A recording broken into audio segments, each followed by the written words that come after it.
like go, and he like pulls more loot out of corpses. I'm really glad I recorded I remember that. like the visceral noise he makes. I think when I played, I only had the skill that I got more potions out of them, but you can upgrade it to get more items out of them. But he just like, he literally bares his chest and throws his arms back and goes, just stuff comes out of the body.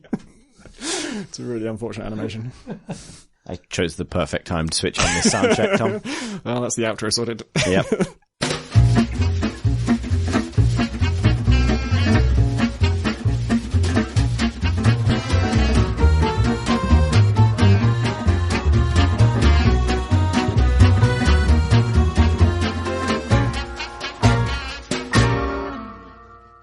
Hello and welcome to episode 187 of The Crate and Crowbar. It is the 3rd of May 2017. My name is Chris Thurston and tonight I'm joined by Tom Francis. Hello.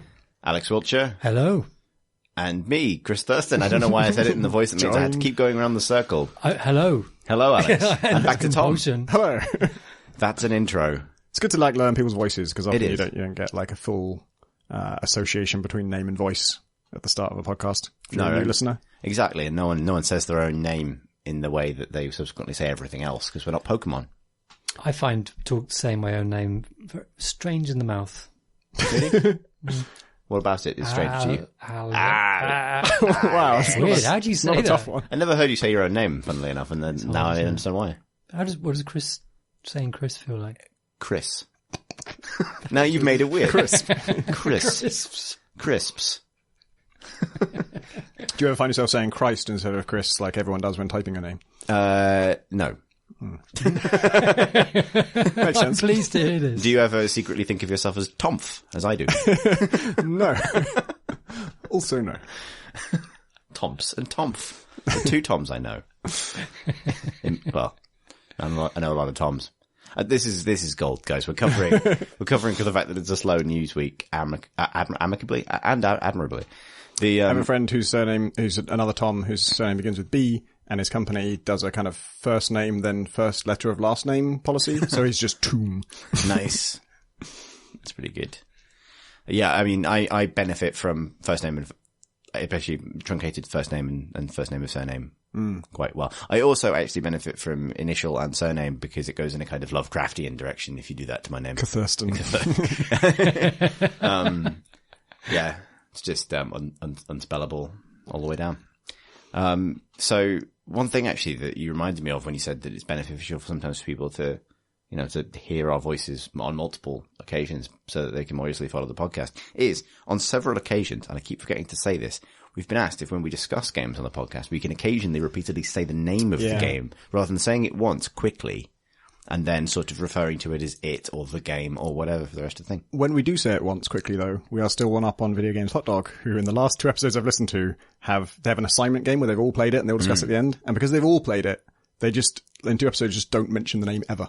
You just never find out what the game is. Podcasts go by without knowing what they're talking about. It's completely surreal. So why don't we endeavour for an episode to repeatedly mention the name of the thing we're Should doing? we say it in a funny voice? Intro. In a kind of very portentous... Let's not run before we can walk, Alex. As if like a scrolling word across the screen. I think what we should try and do is seamlessly drop the name of the game into a sentence in a way that will feel unnatural but will be so right. I think the audience will be really pleased with this. I think they will as well. This is the kind of live development of our craft that they've gotten a chance to witness over the hundreds and hundreds of hours. 186. 187. Alex. Jesus, I know. We're 3 months off 200 episodes. And that doesn't count like the specials, right? No. So even less time than that, technically. God, what a raft of content. Raft. Continent. That's the collective noun. Yeah. You strap enough content together, you can leave an island. Indeed. The island of not having enough content. We're departing it right now. We are not adequately covering for the fact this has been quite a slow news week. What has happened? What has happened? We filled an amount of time. We did. That, and if nothing else, what There's else? been a lot of game for? releases. Yes. Including, imminently, as people listen to this, Prey. Yeah. Which we're all very excited about. Indeed. Very excited about, actually. So, I was so excited about it, I chose not to play the demo, wanting to have the full experience. But I understand that both of you have played the Prey demo. Yeah, we played it on I was- PS4. Yeah, I was a little conflicted about whether I should play it. If it was like the next Deus Ex, I just absolutely wouldn't. And I did play it because I actually wasn't totally sure about Prey. Loads of things I'd seen about it were really exciting, and I very much like Arcane, but it's not a total slam dunk. Like, if you like Dishonored, you'll love this, because the team split after that. And the fact that Dishonored 2 is so good actually doesn't encourage you to think that Prey is going to be that good, because that's the other half of the team, right? They can't all be amazing. They did both, yeah. They can't all be great. And also I had concerns from the early videos where, my main one is just the shadowy enemies, the enemies that are made of weird shadowy stuff, historically have never been that much fun to fight. It always tends to be, if it's not actually like a physical thing, it doesn't feel that great to hit. And I also thought the mimics, which are the little like head crabby things that can transform into any prop, any like physics object that you might see around, thought it was like, cool, scary concept for like a horror movie or something, but to play is just going to be irritating, isn't it? Just like, I've got to fucking hit everything now. And I think some of my concerns are not allayed by the demo. I ended up having a really good time with it, but hitting the little head crabby things is A, not that satisfying, and B, fucking difficult and just irritating. Like, any small, fast enemy that's moving rapidly, particularly on console, because there's a limit to how fast you can move your view, and they go faster than that. So it's just like, lurch around. Oh, he's behind me now. Oh, I gotta lurch around again. I'm hoping that's going to be better on PC. I'm also hoping that those are not going to be like a primary enemy throughout the game. I'm hoping they're kind of an early levels kind of thing. And I also hope that, and I think that as you get better weapons, they get more trivial to deal with. Like, if you have a load of shotgun shells, they're pretty trivial. You don't in this demo. The ammo scarcity is like a big thing.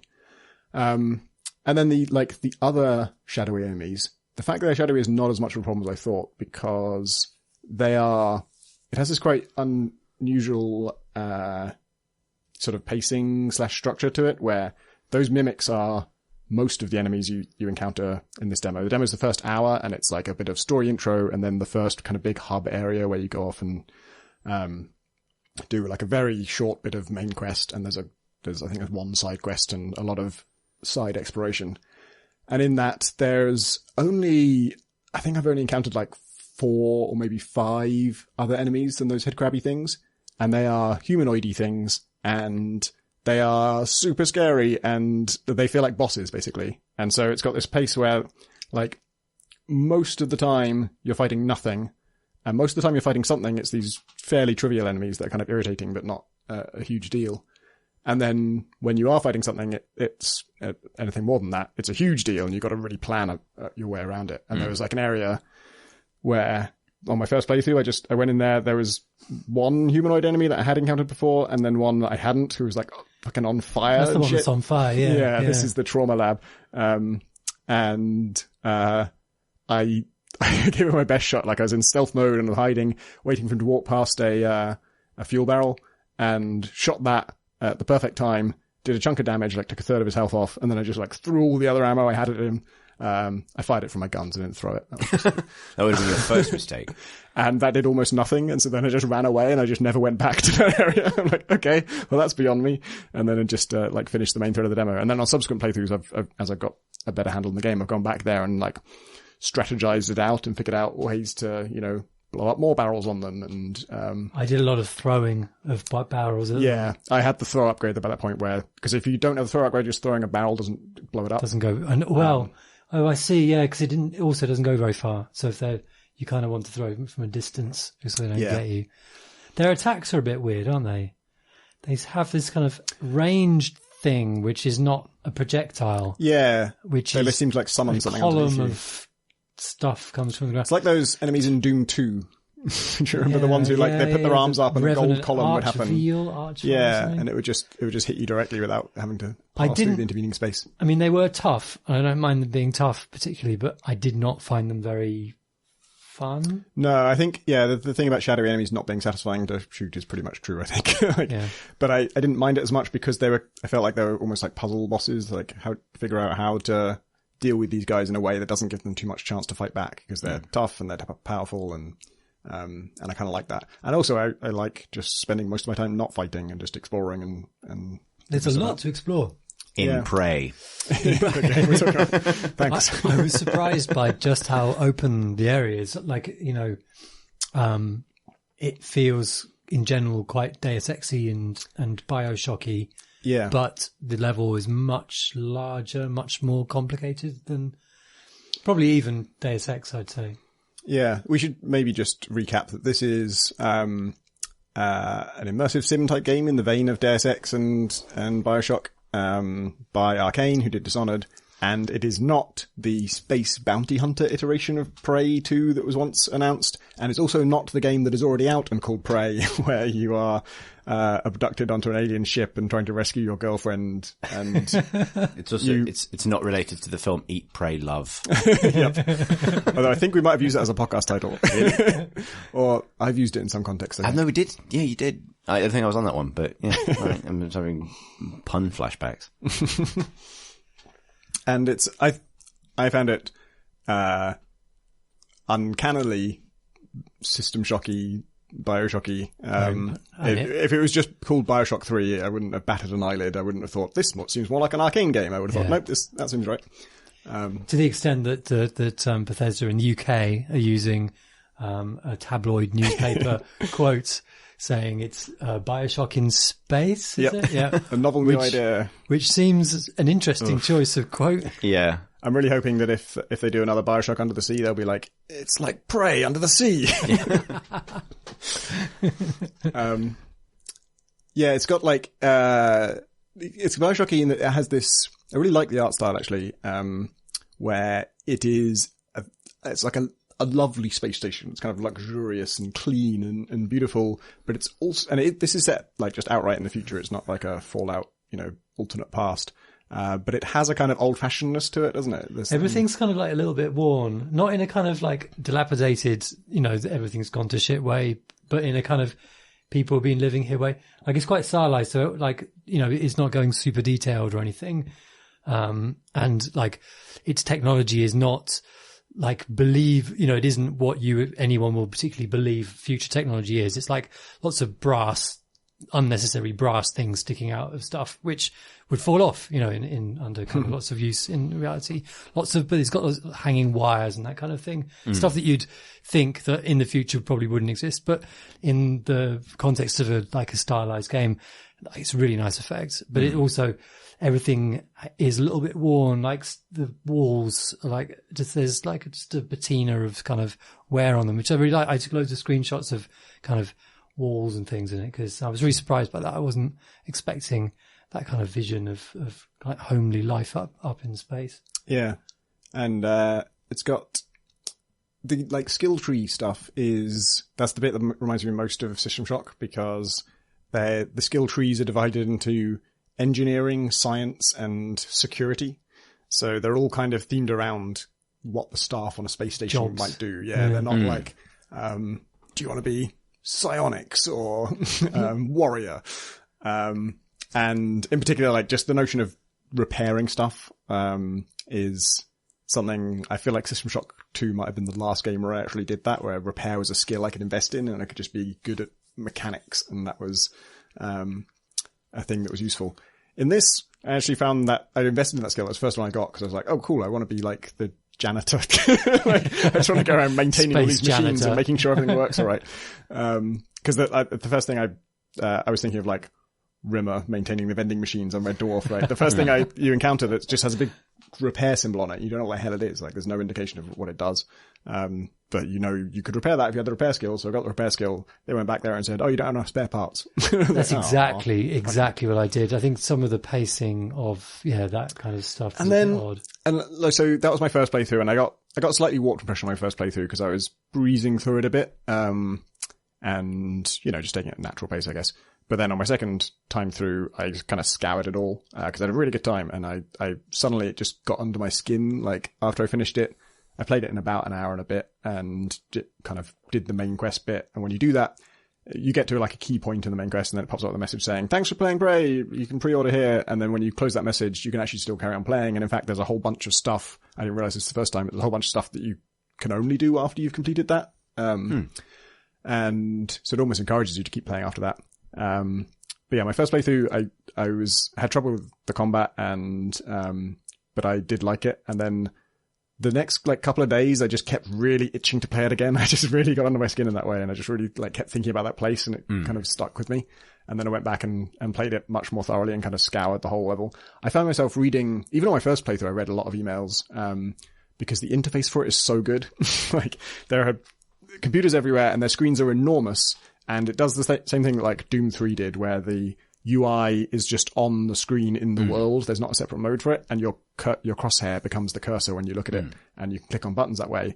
But they're so big and easy to press. And, if there's emails on a screen, on a machine, then the number of emails that are on it is literally in a font that takes up the entire height of the screen. So like there would just be a fucking giant 3. So from like 100 feet away, you can see, oh, there's emails on there. And you can even see like in brackets how many you haven't read before. I don't know how this machine knows that. And then they have like utilities. There's a lot of, the utilities are the best ones. You go, oh, it's a utility. Yes, I get to play with something. That's something I remember from like Deus Ex. Every time we like computers would have emails, but you were really after the ones that was like, oh, there's something special on this one. I can rotate a satellite dish. I can let a security bot out of his thing.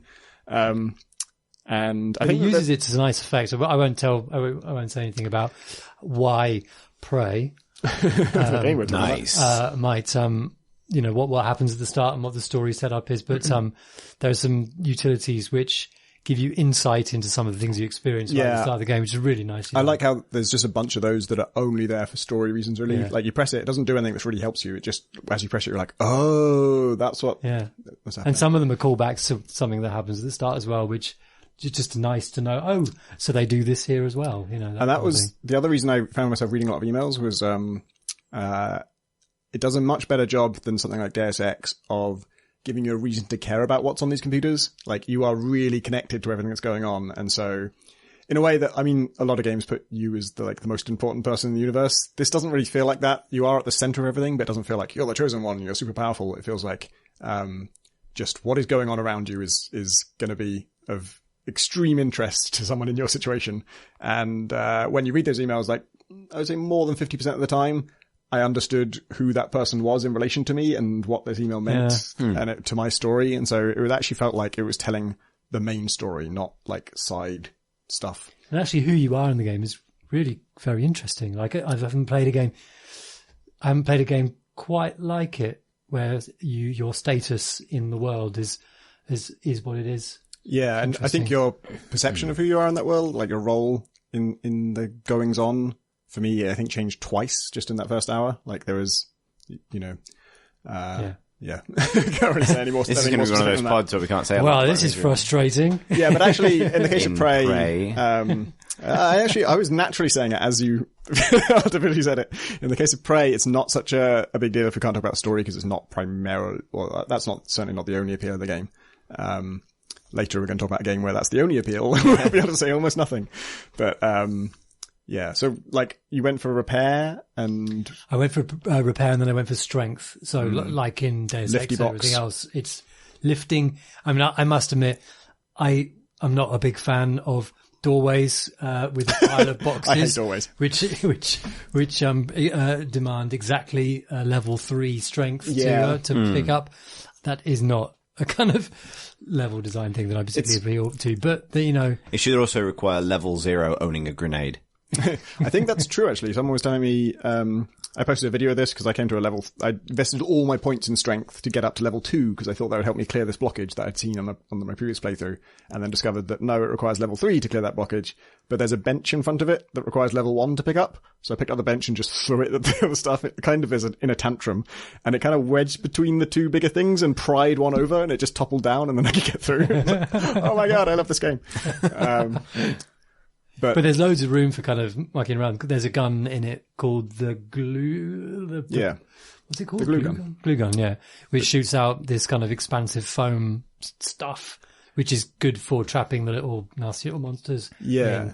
But also creates objects all over the floor. Yeah, and you can like sort of draw a staircase on a wall. Like if you fire it in steps along a wall, then you create like footholds basically to walk up it. And it has interesting logic where obviously they wanted to limit that a little bit because otherwise you just get anywhere. There's surfaces that it will not adhere to. Yeah, so I haven't found. Are there like walls in the world it won't? I haven't. Because what I found is that if I fire it at the floor, it will make a blob, like a full-size blob, and then if I try and fire a blob onto that blob, it won't. It'll actually bounce off it, like the projectile bounces off the existing foam and lands somewhere else. Yeah. And so if it hits a wall, it'll create a foam blob. If it hits a foam blob, it won't create a new foam blob. And also, if you shoot it too close to yourself, it creates a tiny foam blob because it doesn't want to expand into you, basically. But there are still, someone's posted an exploit where like there's certain areas you can't get to in the demo, and like doors that can never be opened, they have no keycard. And someone did a thing where like they put a heavy crate down in front of them, with their back to this wall, and then fired the glue gun onto it so that it expanded in a kind of like shell and pushed them through the door, and you can get in that way, which is kind of cool. I think if you can do that, you should be allowed to do that. Yeah. It feels like a game designed to be exploited, like they are waiting. It was for Harvey Smith who posted that GIF. Yeah, that's true, actually, yeah. He also posted an amazing GIF of Dishonored 2. I don't know if you saw. Is this the hammer? Yeah. Someone had taken an unconscious civilian and snuck them onto a workman's workbench. And the workman, and it's impressive that the animation is detailed enough that the physics objects react kind of correctly to this. Yeah. But, the workman is just supposed to be there hammering a piece of metal or something. And he just goes about his job sort of, lazily smacking this unconscious civilian in the crotch with a hammer.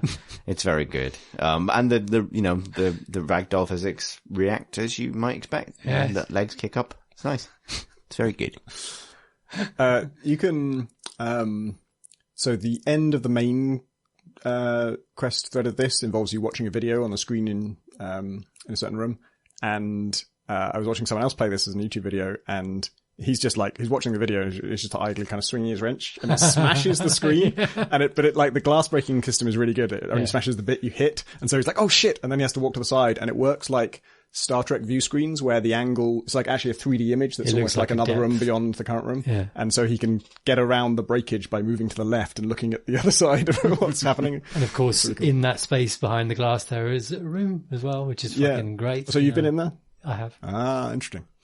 It's full of stuff like that where like, I've really enjoyed watching other people play it because there are loads of different ways to experience the sort of key plot moments. And I've also, I'm in danger of ruining this game for myself by just obsessively replaying the demo. To like what I'm doing right now is in total in the demo, there's quite a lot of skill points. There's like, there's enough to max out the strength thing all the way, and that's each tier of each new skill is 5 times more expensive than the last one. It's like a really steep cost increase. But you can max out strength, and so then if you don't max out strength and you keep those points and you save your game, then you can go back and try and max out all the other different threads. Like any given branch, you can probably get to the end of it with the points you get in the demo. And so I ended up trying to max out. I was thinking, what am I going to go for in the full game? Because strength, I wasn't 100% happy with. It's not that great for combat because it takes like a second to pick things up. There's like a progress bar for picking things up.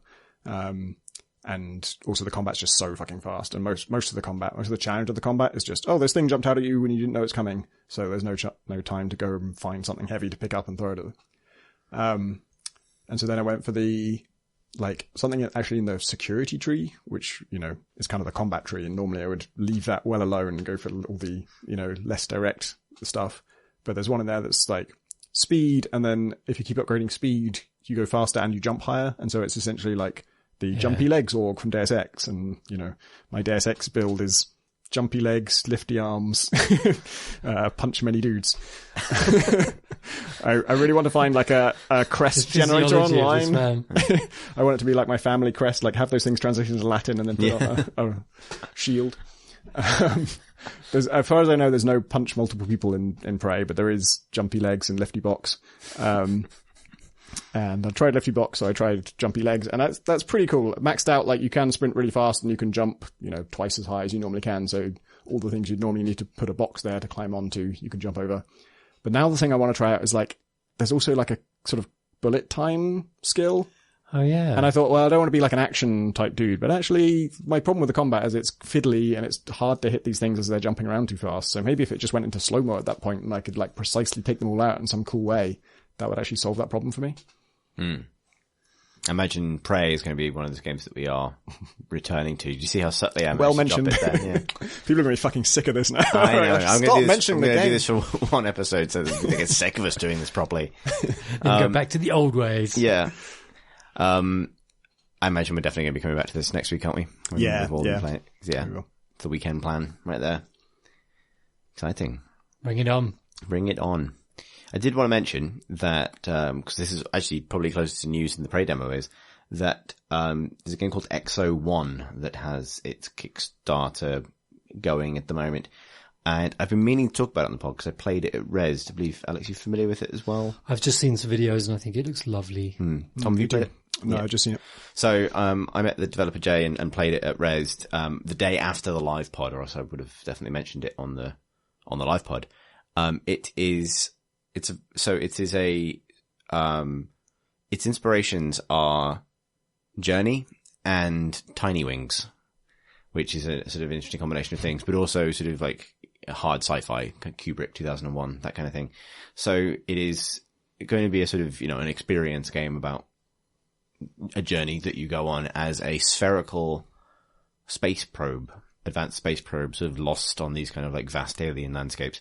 And your control is similar to Tiny Wings or Tribes, about holding down a button to pick up momentum as the spherical probe rolls down a hill and then releasing it to kind of gain altitude in the air, and then sort of like steering yourself to the next hill and rolling down that and going on to the next place. You can also flatten the sphere into a disc that is able to glide.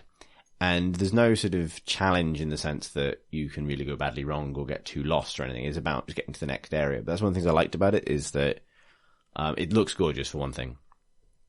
And I like that kind of science fiction, but particularly I'd never thought of using a movement system that I really love, because obviously I love Tribes, but also like Tiny Wings.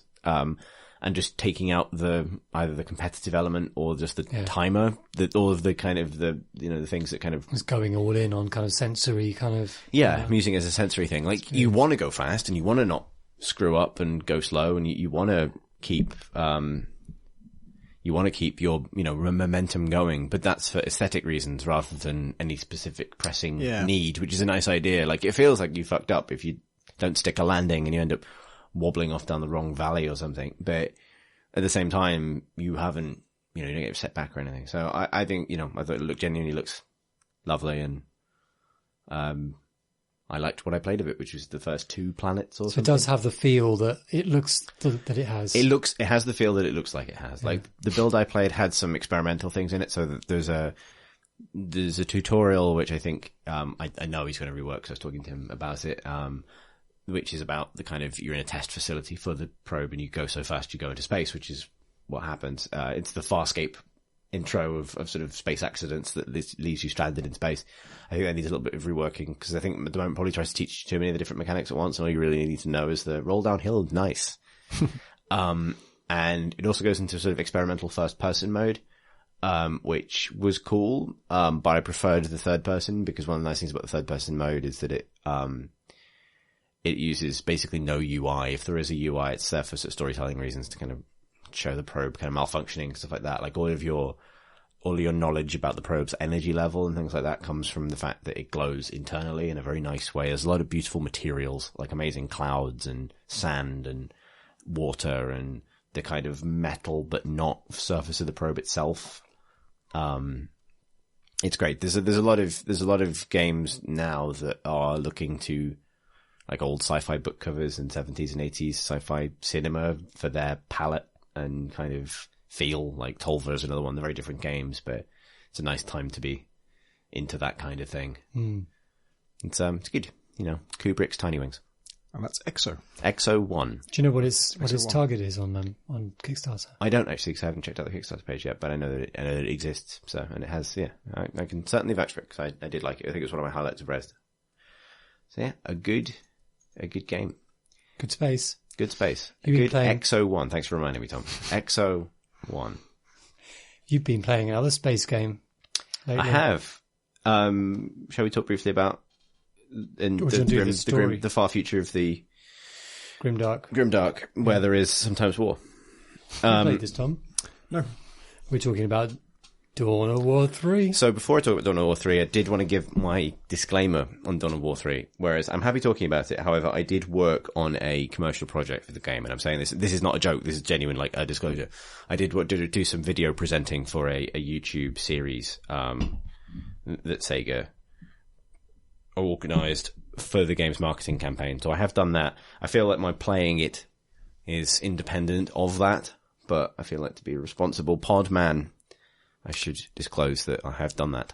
A lot of the recommendation for Prey that I had heard before playing it was from Harvey Smith. It was like, this game was fucking amazing. I can talk to Dawn of War 3 as a strategy fan and the things I want to say about it, because I'm genuinely a bit taken with it now.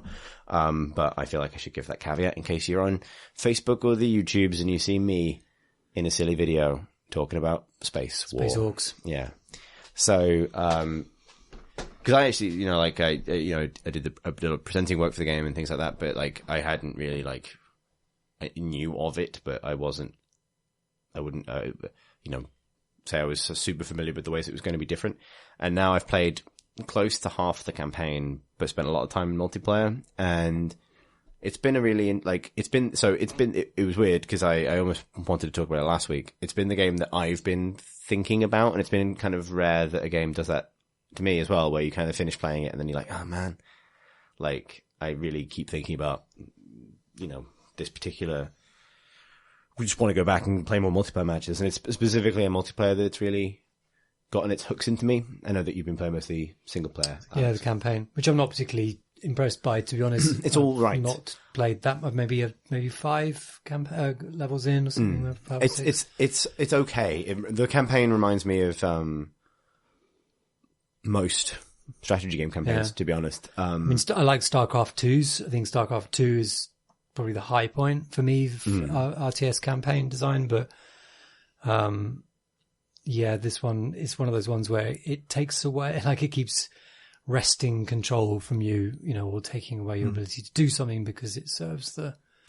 Yeah, it's sort of halfway between a traditional RTS campaign and the StarCraft thing. StarCraft 2 is always constantly taking away your ability to do stuff because every mission has a gimmick and every mission... That's true, but there's always a context to it and it's consistent. But this one, you'll be doing something, and then suddenly you can't do that because now your character's got to run across to that point. Yeah, that gets better as it goes on. It does a lot of tutorial stuff, and I think one of the things that the campaign doesn't quite get right is in Dawn of War 3, it oscillates between each of the different factions. Yeah. So it doesn't stick to the same order after it does its first lap, but you're always playing a different faction. Which I'm really enjoying, actually. That's really nice. Yeah, it's a nice idea. With my son, who's massively into 40k now. And so he was sort of, oh my God, you're Eldar. Oh, who's the Eldar? And then, orcs. I saw a squig. Like that. Yeah, exactly. There's a lot I think there are things I like about it. There's a good thing about that approach, which is, you get the kind of the tour of the universe very quickly. The downside to it is it feels like it kind of has to do 3 tutorials in a row. That's true. Because each of the factions are so different to each other. I think the game's fundamentals are very strong and it carries it, but there's a sense that you're doing 3 tutorials in a row.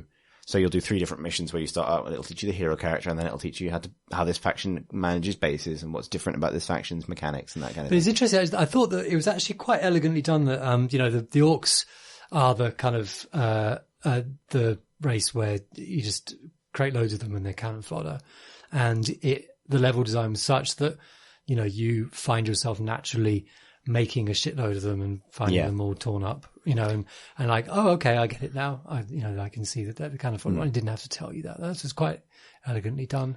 Yeah, I think it's generally quite well designed. The first Eldar mission teaches you the importance of teleporting your base buildings, which is the thing they can do. There's not a lot of it's not just there for the sake of it, but nonetheless you are not given, by 5 or 6, 7 missions in, you are getting to the I can build my own base and do my own thing point with most of the races. Yeah. But you maybe have to go a little bit longer to get to that than if you did all of the Space Marine missions and then all of the Orc missions, that kind of thing. So that's, it might be worth saying that, so when they were advertising this game, they sort of pitched it as a, and I know this, from working on some of that stuff, that, it's a halfway between Dawn of War 1, which was a more traditional kind of base building RTS, and Dawn of War 2, which was a squad combat game with sort of, hero characters. And Dawn of War 3 on the top level. It feels like a combination of the two, but actually I think it's very much its own game. Like, I think it feels like it's a rare example of a series where each of the 3 games is markedly different from previous games in the same series. This is a game that's fundamentally about kind of strategic asymmetry within the 3 factions, even though there are far more factions than that in 40k, and they'll presumably expand it eventually with DLC and stuff, because that's what they did for the other games.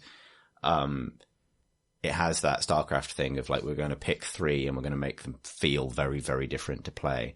But beyond that, they also, beyond that top layer, there's also a strategic layer with each individual unit, in terms of how much you choose to invest in that unit and how deep you decide to, not just in terms of resources, but almost in terms of your retention. That the more you, like, it feels like the skill cap is very, very high, because the amount of active abilities on each unit is pretty high, and you can upgrade them in that direction. Then you have the hero characters that all have multiple abilities that are best used, that could be effectively or ineffectively used. It's not just making sure that you press Q on them every time the cooldown comes down.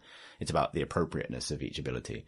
And each ability does kind of like 2 things. The best example of this is like the Orc leader's spin attack thing, which is a channeled ability. And after that, he stops using his regular melee attack and he just whirls his like fist on a string around his head, basically.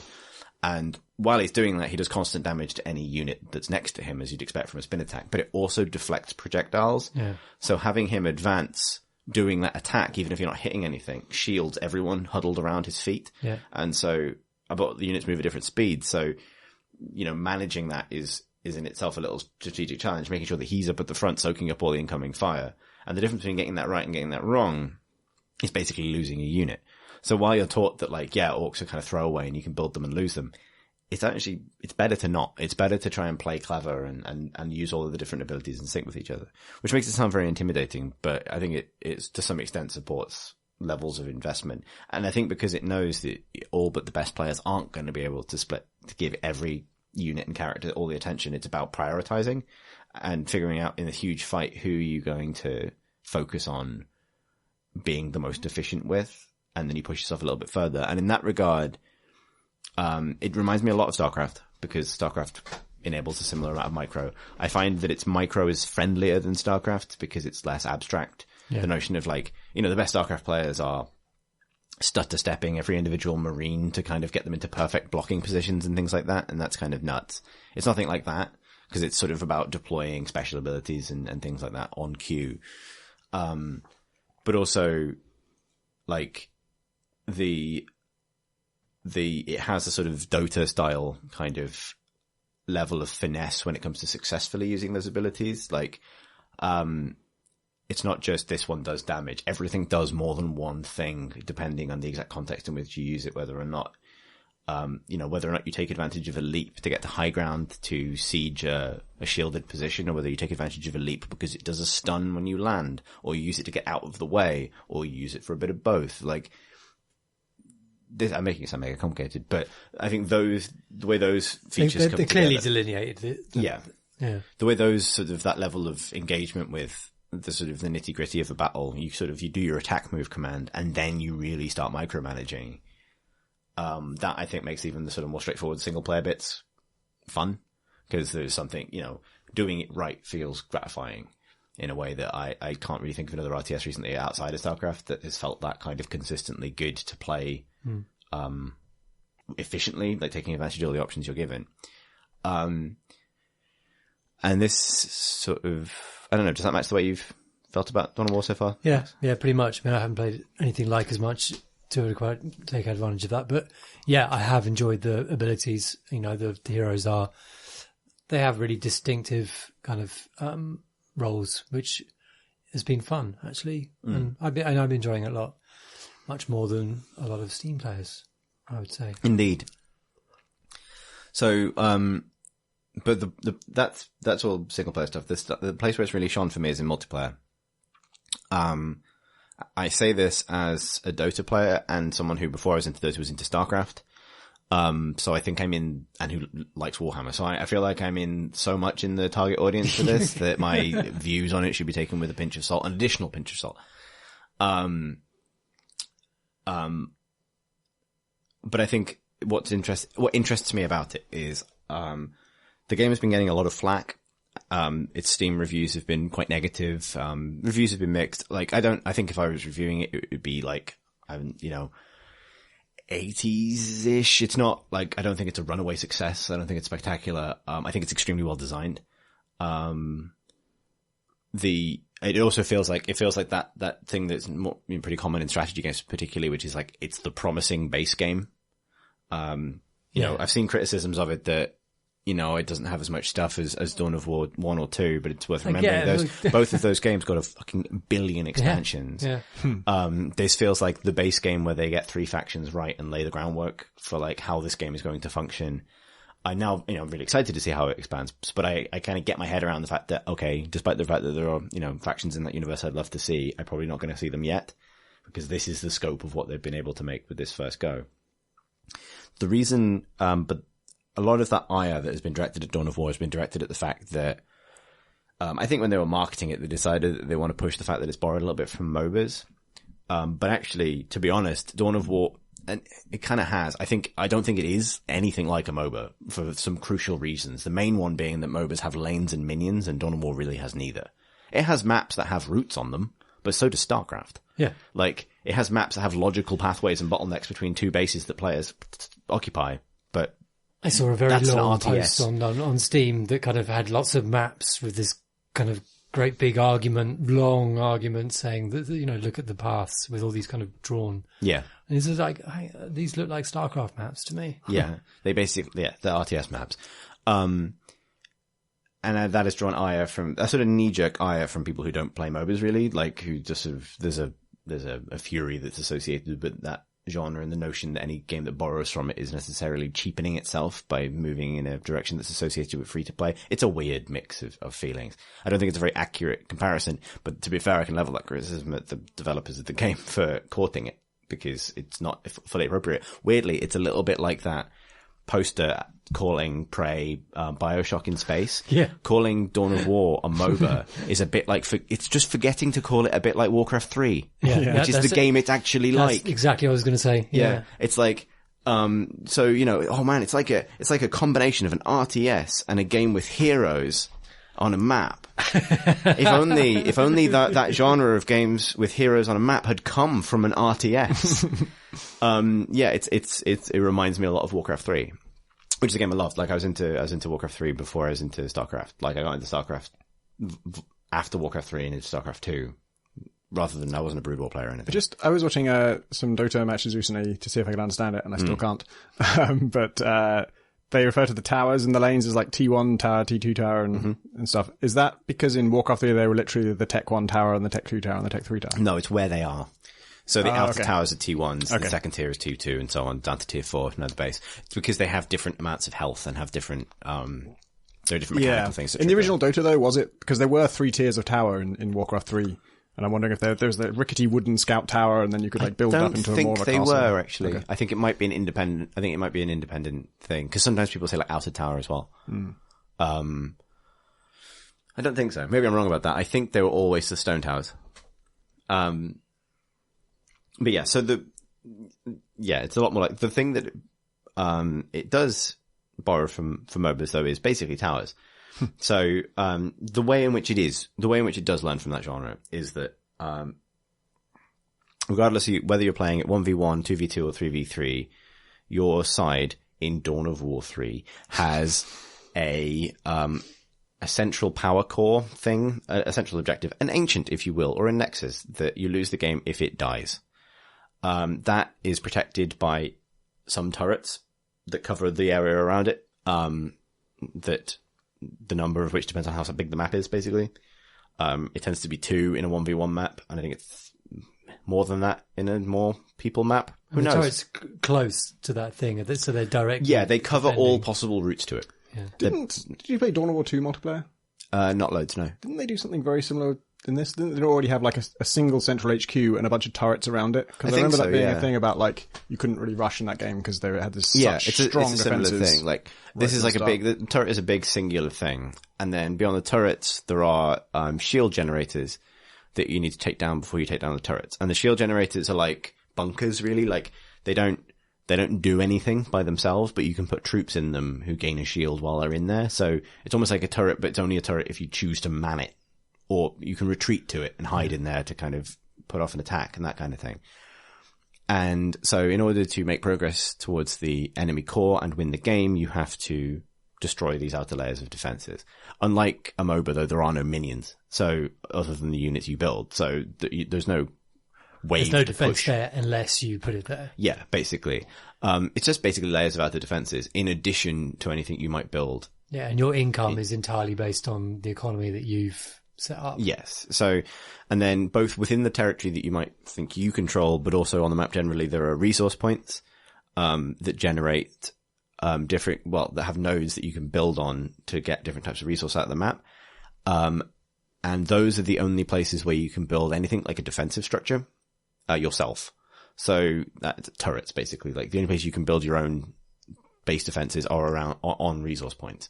And what that means is you still have choice about where you put your base functionally, but you can't turtle fully. The game almost turtles for you. There's like a set amount of turtle that everyone has access to. But what this actually does, and it has a completely different, the reason I think I rankle at the MOBA comparison is the impact this has on the way competitive real-time strategy works in this game is totally different to what it would do, how a MOBA uses the same basic top level ideas of defenses, of fixed defenses that you have to kind of build around. And it's because it actually gives you loads of freedom.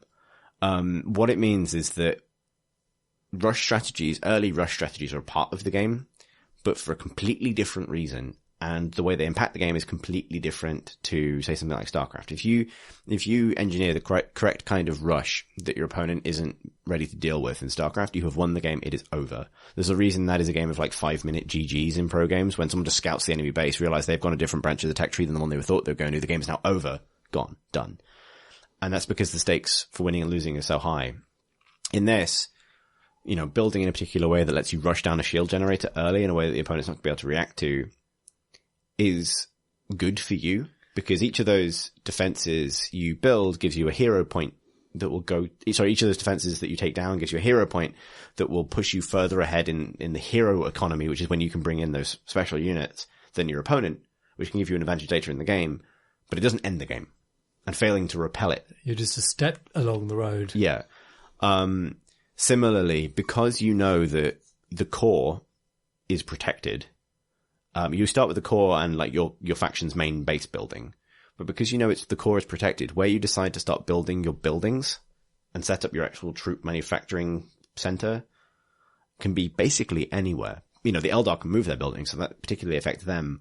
But like, you see lots of strategies emerge around like where people decide to set up. Like the orcs are all about these war towers that generate scrap that they need for almost everything. And you see a lot of orc players like move shop completely to the other side of the map and build somewhere else. It's still able to reinforce their defenses if they need to, but concealing their main horde in a particular place where the enemy's not expecting them, that kind of thing. The maps also have like some interactive features that might create bridges and things to kind of open up new areas and new routes and things like that, and areas of stealth cover, which admittedly does work like Brush from League of Legends. So totally buy that. But again, its impact on an RTS is totally different to its impact on a MOBA. It's like the same vocabulary, but a totally different meaning. Yeah. And because of this, I find that it's like, I haven't had a bad game yet. It's weird. Its hit rate has been extraordinarily high in terms of games that I feel like I've lost, and then it's turned into a kind of, you can lose a lot and not lose, which I think is the measure of a good competitive game for me. Like you can get completely wiped out on a resource point that you've invested in building up, but you haven't lost because the economy is quite tight. Like there are a fixed number of resource points on the map. You can only really afford to build up so many of them. If your opponent is massing somewhere, then they are not massing everywhere else. And one of the funny psychological things about a fog of war based RTS is it's really easy to feel like you're behind. When you come across the enemy base and it's full of dudes, you're like, oh my God, they're so far ahead of me. And you won't realize that you're exactly the same amount of resources spent until the end of the game when you see the stats screen. But if you don't get disheartened by that and you then go, well, maybe the thing to do is not just throw my army at them here, but to go somewhere else and hit them where they can't be, because there's no way they can be in two different places. Then that opens up all these strategic opportunities, and it becomes a much more of a back and forth. And then when the armies do collide, because eventually they will have to, that's when the element of all of those active abilities and using them effectively comes in, where you can rush early, and there's usually one point on the map that generates hero points in addition to whatever other resources that it generates. And that's a really powerful objective to go for, because again, getting ahead on those hero points is how you get your super units faster, and those are the things that break stalemates. What does it mean to be a hero? It means getting purple diamonds. Point yes, for many minutes. Yeah, until they deign to show up. But what I really like about that is that, so if someone makes that their strategy, and in a team game, particularly if a team makes that their strategy, we're going to hog the hero point. We're going to get our Knight Titans, which are the massive walking Imperial Knights, the kind of massive walking death robots, and we are going to stomp down the middle and win. And they don't then micro it correctly. You can lose one of those heroes very, very, very quickly if you're not careful and efficient and play to their strengths and weaknesses. And that means that even when you're behind, you can still kind of do it. Like, I've had a couple of games now that I have been so sure I've lost. And I've had the time, because of those external defenses, I've had the time to kind of like fall back a bit, make a different plan, and roll out again, and then be successful. Like, in Starcraft, if the enemy has built something you can't deal with because you didn't tech for it, you've almost certainly lost, because it's very unlikely that any enemy will give you enough time to build the other tech tree of buildings you need to counter their thing. So, like, my example is, like, I play mostly Space Marines, and I really like the Devastators, which are the guys with the big, chunky, heavy bolters. And I've picked all of my passive abilities and my army abilities and all these things you pick outside the game, which are their own level of complexity, to kind of emphasize that. Like, I like building a kind of defensive position and just this wall of heavy firepower that I can hold any position forever. And I know how to use things like the reinforcement mechanic on a point to kind of keep this army going. But what often means is I'm quite weak on vehicles. And then sometimes against horde armies, you really need the whirlwind, which is the kind of artillery tank that can bring down big, like, mortar fire onto an area and does devastating damage to, like, massed infantry. And I've had 2 games that I've won because I wasn't ready for a horde rush, fallen back behind the defenses that the game has given me, held that point for a while, teched up in the other direction, got the tanks, and then I think in both cases, because my opponent was winning, they didn't change their strategy. So when I came out with a different strategy, they had no answer to it, because suddenly I'm not running into their hordes of stuff. I'm just bombarding them from a distance, and they don't want to move because they've decided to place a forward base to spam me. And the range on these things is massive. So I'm just firing artillery over a hill into the only base they've got. And that's, and then when you get the opponents that then react to that, and then they back off and build somewhere else and they don't lose heart, like, I've really enjoyed all that stuff about it.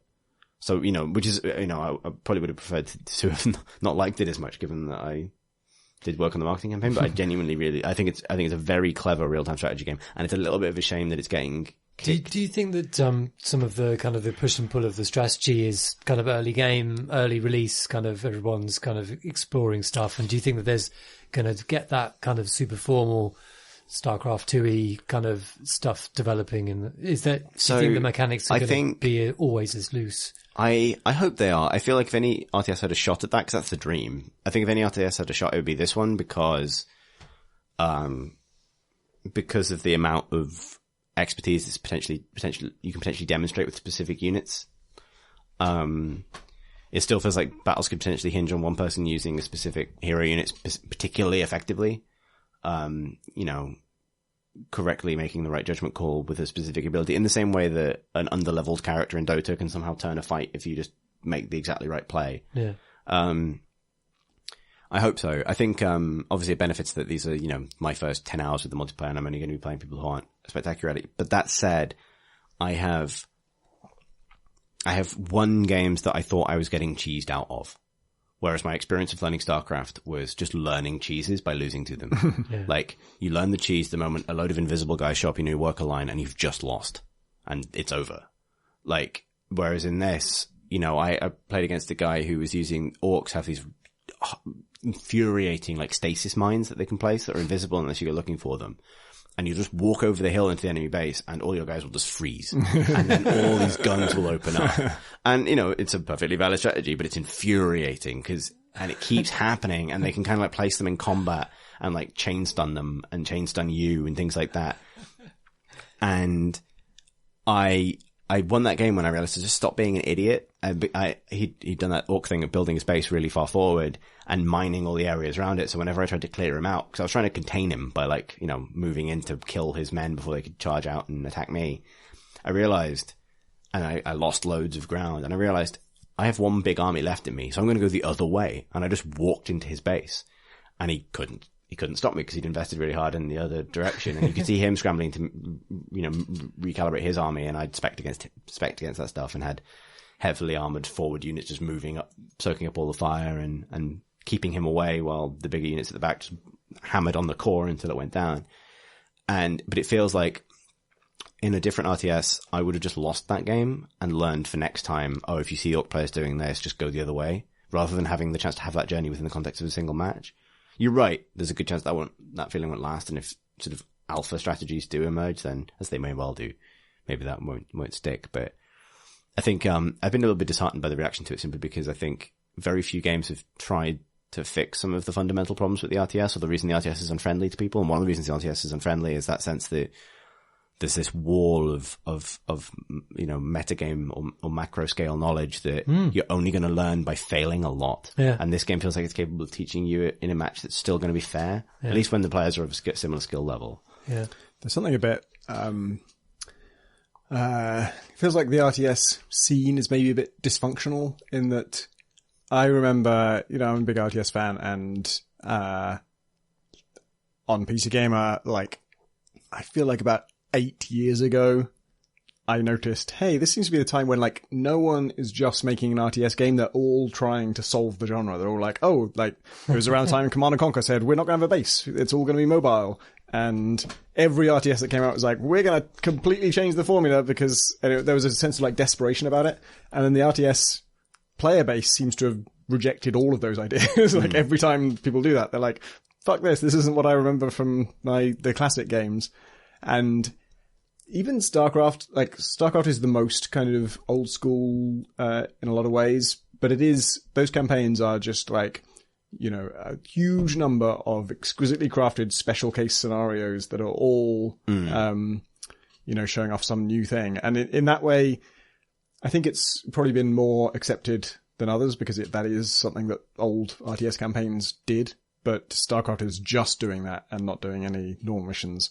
And even like, you know, Dark Crusade, which is, I think for a lot of the people who are angry at Dawn of War 3 might see that as like the high point of Dawn of War. If they were like really old school RTS fans, that was when it was peak RTS. And after that, it kind of went more in the hero direction.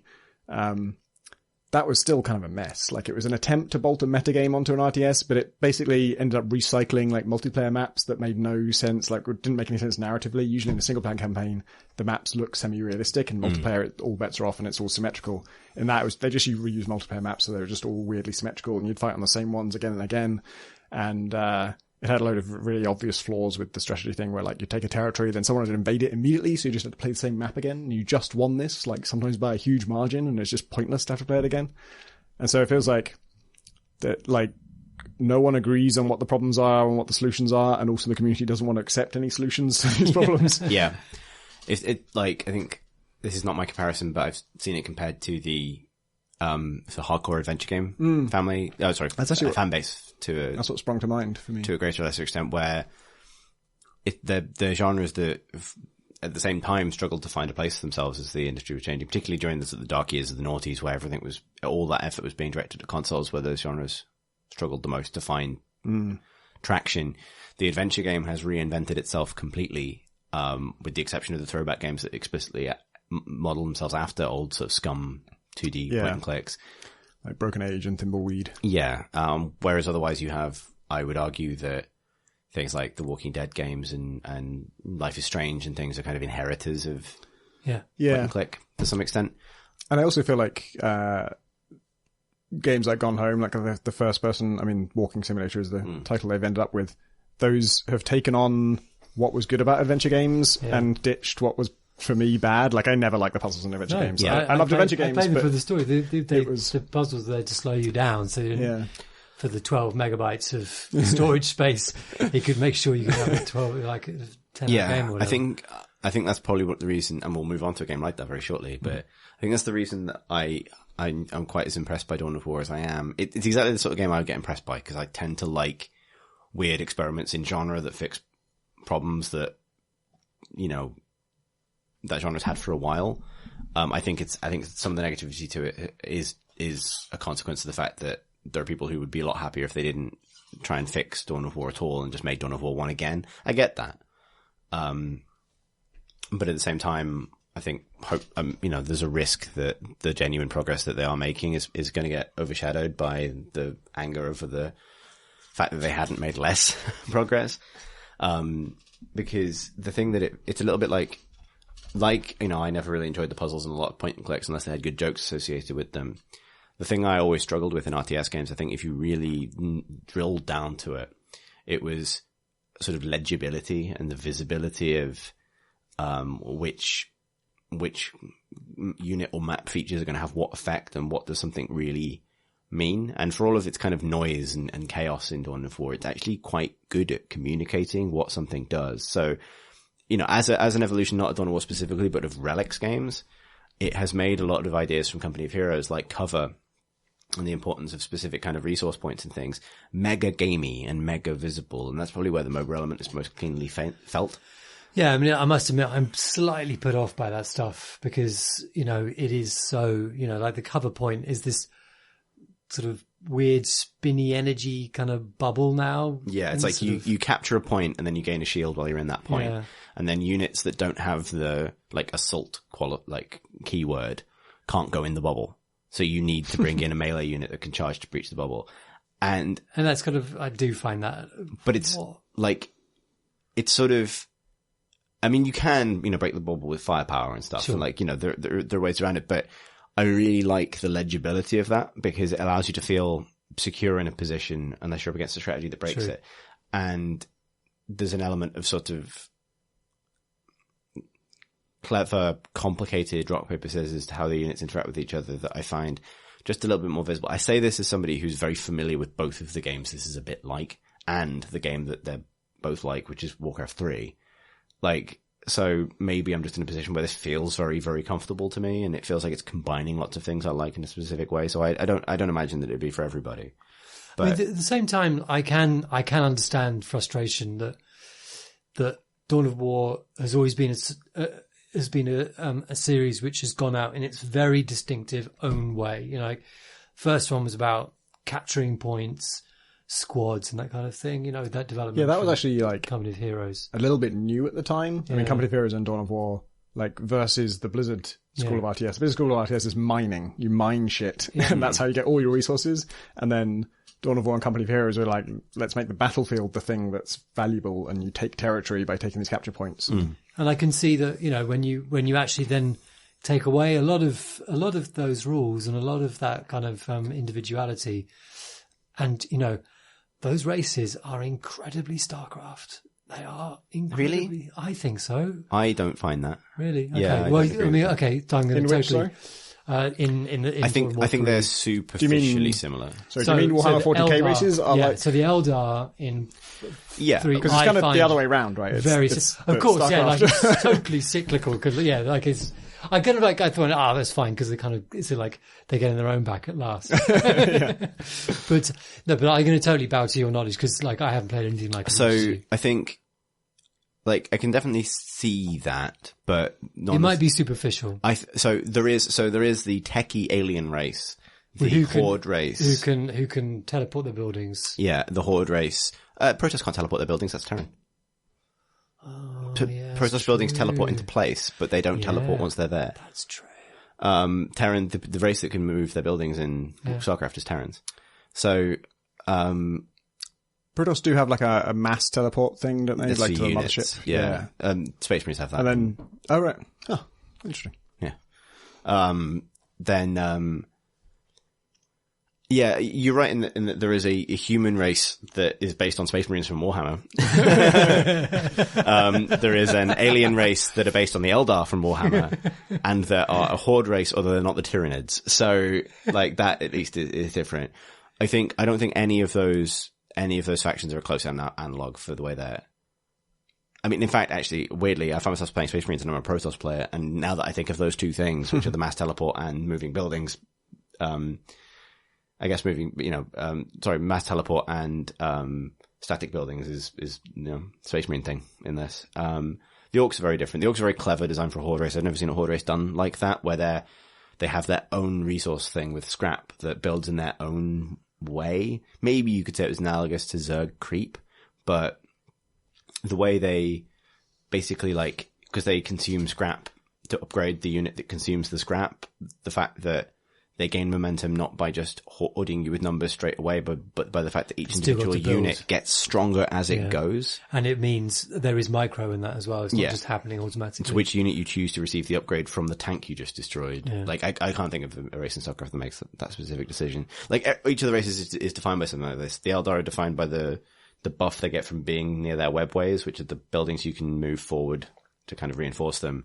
And they're really flimsy, but they gain a shield that, while they're standing next to one of those webways, the longer they're standing next to it, the more they gain, which then they deplete and then have to go back to a webway to get it back, but you can teleport the webways, and that's where their front line comes from, whereas the Orcs like to sit on a big pile of scrap, build up, and then go, and then maintain that momentum, but if you break that momentum, then they have to go back and sit on their scrap for a while to get it back.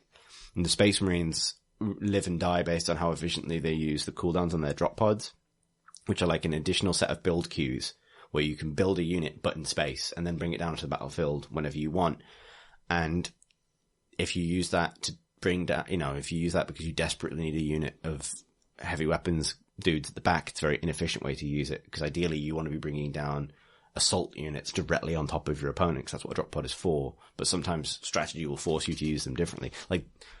I think superficially there are comparisons to StarCraft races, I don't think any of them are exactly the same, really. I would see that. Also, the fact that you're building and upgrading squads, which is the traditional relic thing, rather than a Marine, a Firebat, a Marine, a Marine, a Marine, the kind of StarCraft thing of everything being in hordes rather than squads is, I think, a very different feel as well. Because it means something to choose whether this, because one of the interesting, again, I could talk about, I'm going to wrap up on this because I don't want to bang on about things I think are interesting about it, but the way this is an old relic idea, but the way you're encouraged to, if you return a unit back to a building, you can spend less to buy back anyone who's died in that unit.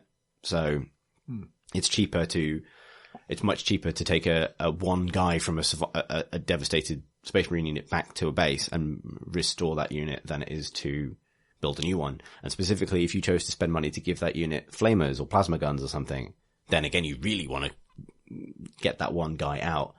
And that, again, adds a level of finesse, but quite readable finesse. You can see all those health bars. It's not like in StarCraft, if you're amazing at it, you want to cycle the guy who's about to die to the back of the group, so that if your opponent isn't microing their own units, someone else starts to take the damage. And so that you end up ultimately with 40 alive but wounded guys. All the firepower. Rather than the attrition thing. And then you can use your medevac to heal them all up.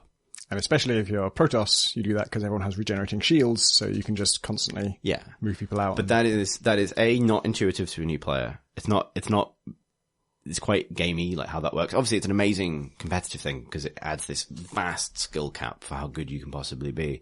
Whereas the relic version of that, which is that, that Space Marine unit is dying, and I can see that because it's really obvious, and you can see it on the bottom of the screen. That's the one you move to the back, or you just get him out of the fight. So you find yourself telling units to retreat when they're no longer really contributing. And that is a degree of if you don't do that, you're going to suffer because you're going to lose units that you'll have to expensively replace. But also the logic for doing that is really clear. It's it's not that I can then heal this guy up because, this particular guy isn't dead. It's like that unit has suffered really big casualties. Get that one out, send that one running back through the line and replace them with a fresh one, which is closer to real strategy at that point. It feels less gamey. I don't know. Since we're talking about StarCraft a lot, I suddenly remembered I have been watching. So if you a long time listener to the Crate and Crowbar, way back in the day, I used to rave a lot about Tasteless and Artosis, the commentators of professional StarCraft 2 matches, who for me I don't play StarCraft 2 competitively. I barely play it single player. and but they made the professional scene for that understandable to me. And it used to be that to watch their stuff, there were some free videos, but you pretty much had to sign up to GOM TV, which is their weird sort of custom site and player. In the years since, they've actually moved to Twitch, and now, like last time I looked, I had to buy a subscription to their channel to watch their thing, but now it just all seems to be free on their Twitch channel. So it's just that the Twitch channel is just the GSL. Actually I think it's just GSL, but search for GSL Twitch or even just GSL. And now you can watch like most of their stuff, just free. And I've been doing that and just watching whatever the latest season is.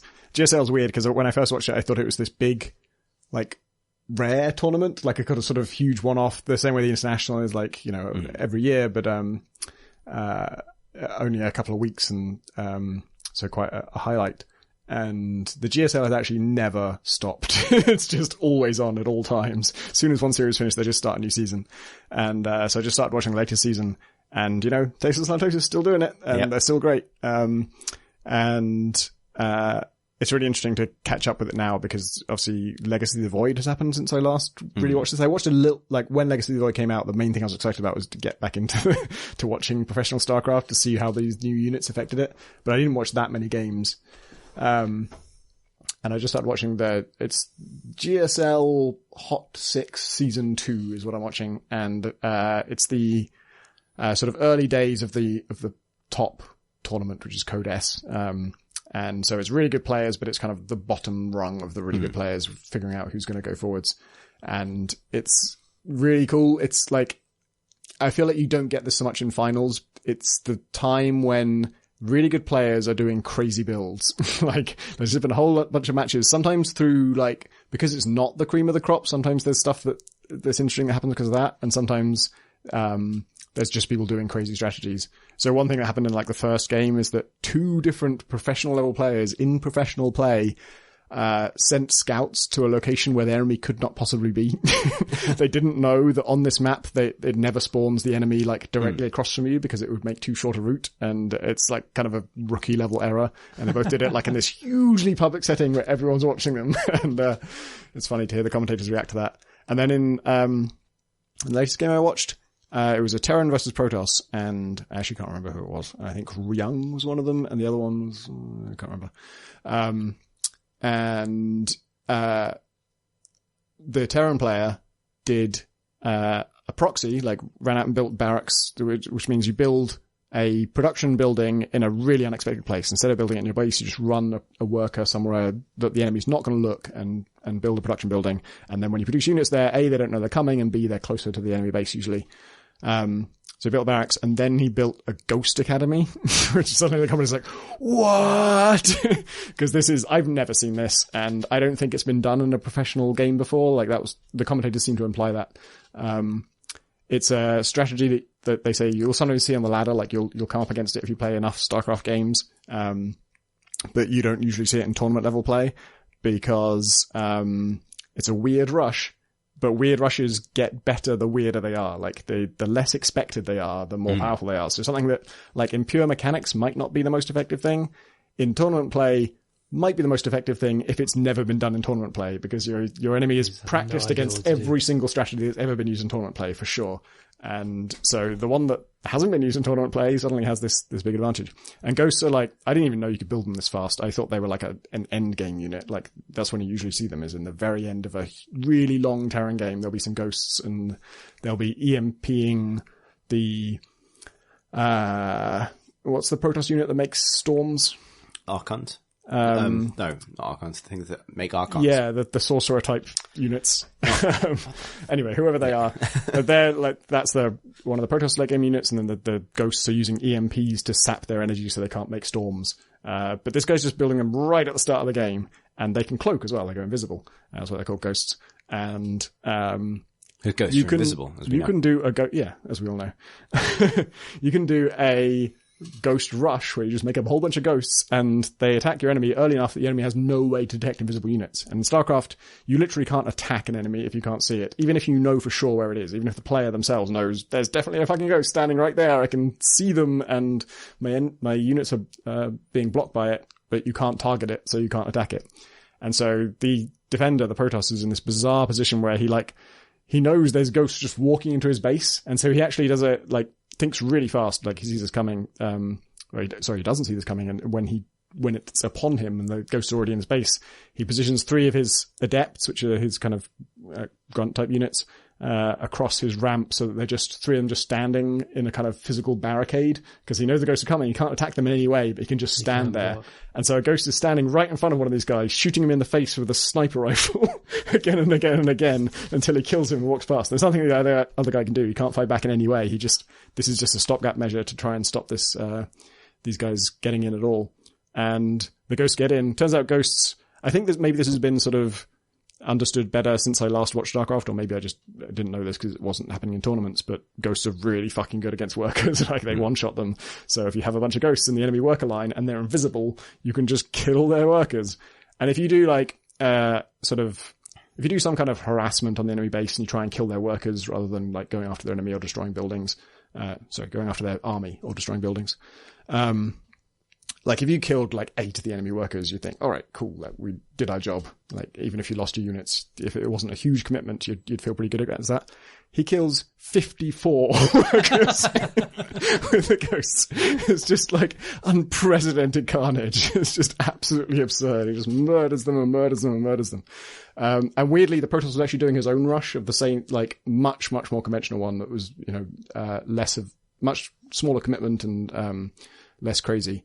And incredibly, somehow the Protoss just holds on. Like, they just the Terran doesn't really have like a follow up to it, and they manage to stabilize. The Terran's just fighting off that Terran like really commits to that. Fighting off that push doesn't end up being too serious because the Protoss is suddenly like, oh shit, I need everything back home as quickly as possible, and then manages to stabilize. And the Terran also doesn't like really overcommit. Once he does that much damage, you don't really want to overextend or anything. You're like, okay, well, I've won this game, so let's just make sure I can't die to anything. And I think he actually is in trouble from that Protoss rush, but he also survives. And then the game just somehow goes on, and then a little while later, the Protoss uses these adepts who are one of my favorite. I've literally never used them at all in the game, but I love the mechanic, which is they can do a thing called, I think it's Shade, where they create ghost versions of themselves. But not a ghost. Run out. No, not a ghost, but they are ghostly apparition versions of the same unit.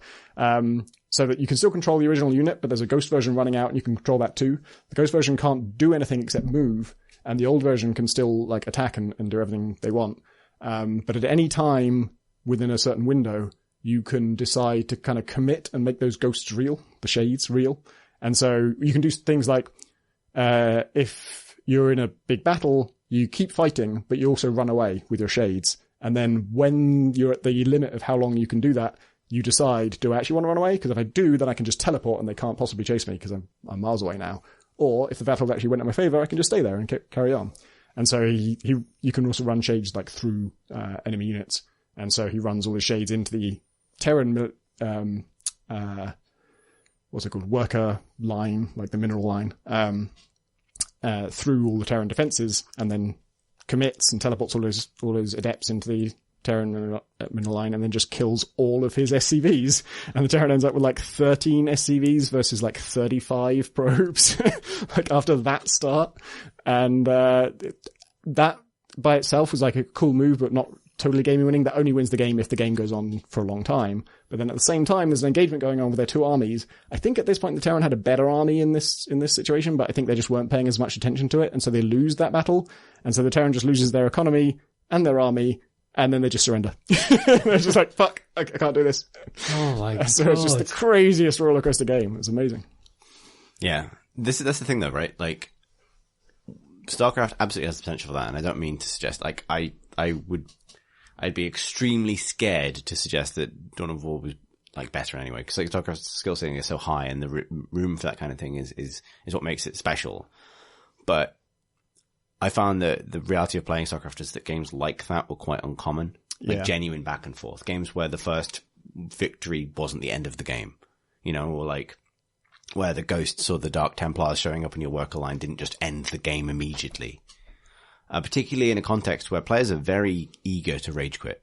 Yeah. Like, and I think, and I've had that, admittedly I've encountered that in Dawn of War. Like, I have had players who have like taken a loss a bit early and then to go, I'm out. But it is, the fact that it's been a reliable generator of like stories a bit like that, where it's like, I can't believe, I mean, in a much less finesse kind of way, in a much less precarious way, because in StarCraft, there is no big chunky tower sitting between your base and a potential rush. You know, there's no guarantee that it won't work. You have to, you know, when it happens, it's amazing because everyone is on a tightrope without a safety net. But I think just providing that extra level of visibility and kind of security for the players, so that the strategy that ends the game won't be the first strategy that gets tried, which is a lot more like a MOBA, I guess. That works really well for me in this context, because it means that, like, I haven't played a game yet where I've just rolled over the other person. Like, where it's just like, I've just done a thing, or where I've just been rolled over, where it's just like, okay, well, I've done this, you have no answer to it, game's over. Where you'd have to be the best player in the world to repel it or bounce back from it. It's just, you know, the best you can do is like, oh, we took your shield generator, and that means I'm going to get a bunch of Terminators quicker than you expect. But maybe you have an answer to that. Maybe I don't play them very well, and I don't know. I feel like if it's the old thing about if a grand strategy game is about a series of interesting decisions, then an RTS game is about a series of battles, I think, or a series of encounters, and something about the aggregate of all of those things is what creates the victory. And StarCraft is that if you're both amazing or if you're both idiots. But if there's any imbalance, it swings extremely quickly. Yeah. Whereas Dawn of War feels a little bit more like, despite being a fundamentally stressful game to play, feels more like a genuine sort of for everybody version of that thing. But I hesitate extremely to say for everybody as someone who is particularly into this set of things. You are right in the... Yeah, it is. The Venn diagram. I mean, yeah, like it is relevant to my interests. I'll say just that. Gazing at your regional space marines. Legions. That looks, is that a Devastator with the last cannon? It is. That is a. Well, I think you'll find that's a Tartarus pattern Terminator with an autocannon. An autocannon, really? Yeah. It's a Horus Heresy era autocannon. If you want to hear more about Horus Heresy era autocannons, also known as the world's biggest gun, you can find out on Miniatures Monthly, Tom Senior and I's monthly spin-off Miniatures podcast, where we share pictures of our Horus Heresy era autocannons and more. Not on the podcast, obviously, in the associated blog post. But yeah, anyway, that's me on. I'm happy to sign off on Dawn of Warhammer, but really do like it, and I would say I suspect that a year and a couple of Steam sales and an expansion from now, it will probably be looked at quite fondly. Yeah, I think so too. Yeah, Don't know what to. And I like it a little bit more now I've heard of you talking about it. Would you like to play some online? I promise to be. Yeah, and I do. I would like to. You can join my 2v2 team. Yeah, that'd be nice. Yeah, that'd be nice. It's a good time. I will let you down. Actually, that's the other thing I'd say, is that because it seems to emphasize team play, that is essentially more accessible than the terrifying pressure of like 1v1 StarCraft, where a single worker built at the wrong time and you've lost. Yeah. 2v2 or 3v3 Dawn of War is quite a good time, actually. Yeah, no, that feeling of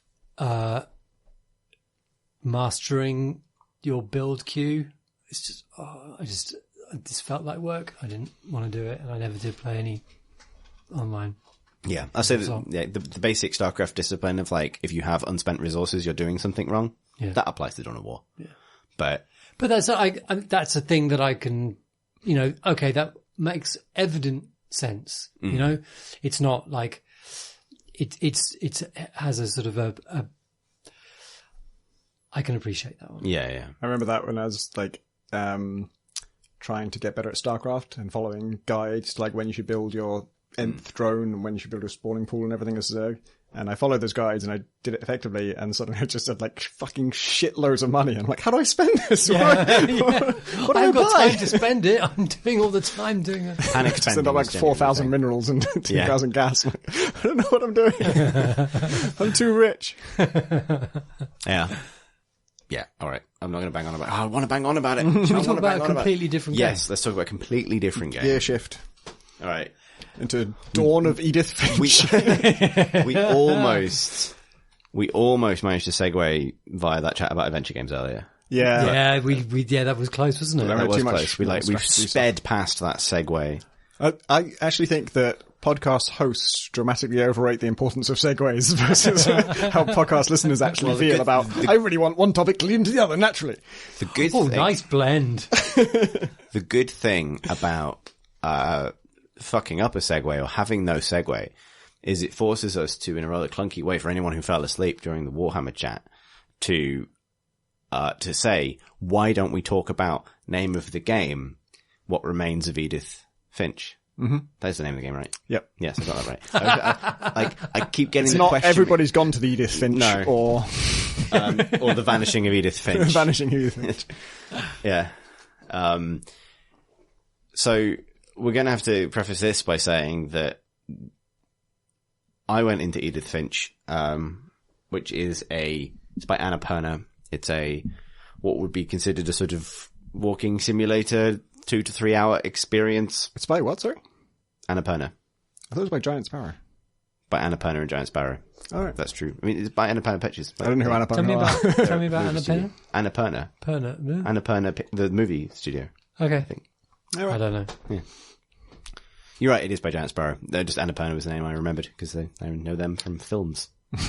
Giant Sparrow did the something swan? I want to say the Vanishing Swan. Vanishing Swan. Isn't it? The Vanishing of Swan. That? The Vanishing Swan. Okay, the The Vanishing of Ethan Unfinished Swan. Yeah. Yes, I thought it was. I thought you were deliberately getting it wrong. The Vanishing of Ethan Swan. I thought that was wrong, and then you convinced me. You said something that was vaguely in my head, and I thought, that's definitely what it was then. That's been said recently. That's definitely correct. They made Warhammer 40,000 Dawn of Swan. If it has a bird in the title, they probably made it because they have a bird in their title, and so do their games. I can't believe how I It's thought so I thought good. you were making a Vanishing of Ethan Carter joke. I definitely was. I was like, that's not right. It's the disappearing swan. It's not that either. It's just not a finished swan. They made the Unfinished Swan, which I didn't play. I did. That was a game about splattering paint on a was. environment similar that to- you otherwise couldn't see. You could have called similar it to Scanner Swambrae. Perfect. very good. If that had come out after Scanner Sombre, you would have been made for a strapline. Yeah. Yeah, you can't really go with the Unfinished Sombre, can you? I didn't really get on with the swan. The Something Swan. Well, The Swan game. I found it. Yeah, it was nice, and I could see the appeal in working out these environments. And Did that ever come out on PC? yeah, I think so. I don't know. Yeah. I never played it. I played it on PS4. So I don't think it did. know. I think Really? it wasn't it? I remember it wasn't was it certainly sort of, console only when it launched, I'm pretty sure. see. wasn't it Sony indie program It might thingy? well have been. Now you say it. Yeah. Who knows? that's right. Maybe when it was finally finished, it came out on PC. It was in early access on PC. But Edith Finch is The early access Swan. much less kind of mechanically contrived, I would say. And So yeah, it is a. we will do all we can, by the way. Yeah, to not avoid to spoiling it. talk about. I was glad that be I very had not only vague about I bought it on the Buzz alone and knew basically nothing and didn't even look at screenshots on their Steam page, which I would also recommend you don't do. Oh, really? Yeah. I watched like a whole trailer for it a year ago that actually, showed a significant portion of the game. Really? Yeah, I must have seen that, but it's gone from my mind. It is a walking simulator, if that's the term we're going to use for that genre, about exploring it, so I will say this, because Alex, you were here for the chat about, we had chat about, Stories Untold. And my particular problem with Stories Untold, that I danced around a lot, but it was that I was concerned that these games were telling the same stories over and over and over again. Not the same story exactly, but variants on the same sort of themes of, that there's a line you can thread from Dear Esther to Stories Untold where lots of progress has been made, but also in some regards, some progress hasn't. Because Edith Finch, I almost said Ethan Carter, Because Edith Finch is a game about exploring a quirky, abandoned family home in the Pacific Northwest, I immediately did my kind of like, why are all games about this eye roll? Because of course then all games aren't about this. Most games are about Dawn of War space 3, marines. notably. Yeah, exactly. I mean, well, you've only got a couple of missions in the Dawn of War 3 campaign, so the, Captain Gabriel Angelos's haunting exploration of his childhood home is a treat that you've yet to encounter. But yeah, I had that initial impression of like, oh, I've done this before. And then I realized I really, really hadn't, in ways I don't want to spoil for people. Yeah, it's interesting, the clothes that it's dressed up in. Like, I don't know whether it's they explicitly want the players to feel that the game is familiar. Like, oh, I know what to expect from this, and therefore they can mess around with those expectations. I think it's good to go in expecting it's a story game. Yeah. It's not about challenge. It's about discovering a story. To me, the thing that marks it out is just the astonishing amount of work that's gone into it. Yeah. It took them 4 years to make, and before it came out, I don't know, even though I watched that trailer a year ago, I didn't have any idea what the game was really, and to be honest, I was kind of wondering, like, why is it taking them so long? And then I played like the first bit of it. I'll just say like there's sections of it. And the first section I played was like, oh shit, well that's where all development time went. Jesus Christ, how did they make that? And then every section I played, like, oh my god, like that as well. So it is Jesus the Christ, only time in my life. It's the only time in my life where I've gotten to towards the end of a 2-hour-long game, and gone, like, thought back on the things I'd done and gone, that was in the same game as this? Yeah. Like, you get that in really long games sometimes, but I've never had that experience. Like, every other game like this, Dear Esther Gone Home, something like that I've played, has set out its stall about what it is fairly early and binned that. Yeah. This is so continuously surprising, both in the way it looks and feels and the like crazy interaction design ideas, and I don't want to say things, but it's, like the density, like it's a density of what you're doing, but also density of just the things around you. There is so much to absorb. Like you're walking around a house, and like every surface of that house has some things of significance to look at, to examine, that will have some kind of thematic interplay with something else, which is there for you to notice or not. Like, there is no pressure in this game. It's not one of those games where you have to be paying attention to everything to get, to get what you need out of the game. Yeah. It's all simply there. And that's what's like, that feels like it's really playing to what video games should be. What interaction is. Yeah. Interaction is not about doing what a designer tells you to do, and it's not about doing absolutely everything and completing it all. It's about being you in a space or playing somebody in a space and doing what feels natural, and that's what this game just totally fucking gets. What's interesting is, like, it's not really it's not anything like as much about environmental storytelling as other games, because it's the main stories that it tells through other means. Yeah. But in between, when you're just walking around the house, there is an incredible amount of environmental storytelling. Like, it's so dense, and almost every room I walked into, like, there was something where it was kind of almost like next level environmental storytelling, like certainly several levels above blood graffiti, where there's something in the room where you look at it and think, oh, why is that there? And you think, oh, that's there because of this. And you just kind of piece together the history of, like, not big events, but just small things about the lives of people. Like, oh, he had to put that there because of this reason. And all the scale of things. So, like, there's sometimes a huge thing that you'll walk past and, you might not even notice it, but, and sometimes there are tiny details, like a picture of somebody, halfway up a wall, surrounded by other pictures. Like, no, it's fucking remarkable. It's the first of these games that I've really thought, I'm going to replay this. Like, I've never regretted, it's never been a question of the value proposition. Like, I'm happy to pay £10-15 for this on the basis that I'd pay that for a theatre ticket or something like that for a game like this. But I can't believe that people wouldn't feel that they've got their money's worth out of it. Indeed. Like, I may well replay it because I now know the significance of things that I saw at the beginning, and, like, yeah, it's genuinely great. Like, I was sort of, I saw the buzz on Twitter. I didn't really see it coming at all. I hadn't any encounter with it, and I saw the buzz on Twitter, and honestly just thought like, well, it'd be nice to be up to speed with something everyone's talking about. I'll play this, and yeah, blown away by it. Like it's really, really, really, really, really well made. I've been playing it with my daughter, who's 9, and she has been spellbound by it. There are some bits which are probably a little bit irresponsible for me to play with her. But it's not like a friend of ours was talking about like sort of, is this like Gone Home? Like, should you be playing this with your daughter? Because no, it's not, and also it's not scary. Like Gone Home hasn't got that atmosphere. Yeah, I was thinking about that while trying to figure out whether to recommend it to Pip, because it's not jump scary. No.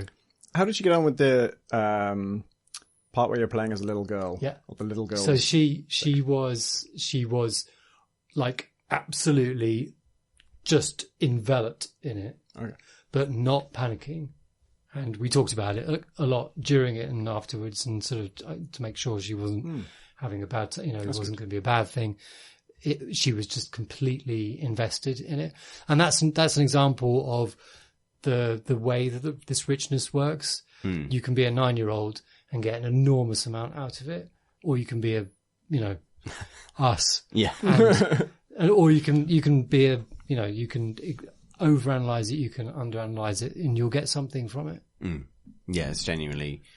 It feels like what happens when you invest that time and those extra resources are really on show. The sort of the technical limitations or the limitations in scope of games like Gone Home. I mean, Gone Home doesn't need more scope than it has. Its scope fits its story perfectly. Yes. But this demonstrates what you can do if you have the time and resources to tell a bigger kind of story that games don't usually tell. That's the thing with that reminds me of Everybody's Gone for the Rapture, which is really very ambitious indeed, trying to show, a huge slice of sort of English countryside and a whole village and things. But then it suffers from the fact that it is made by a small studio. Yeah. And it means you're going to see big for assets being repeated all over the place. And for me, it was like walking, lots of locked doors. And that's what I tended to notice before I noticed the more finessed stuff, and this, you're walking in a very confined space, but they've invested everything in that.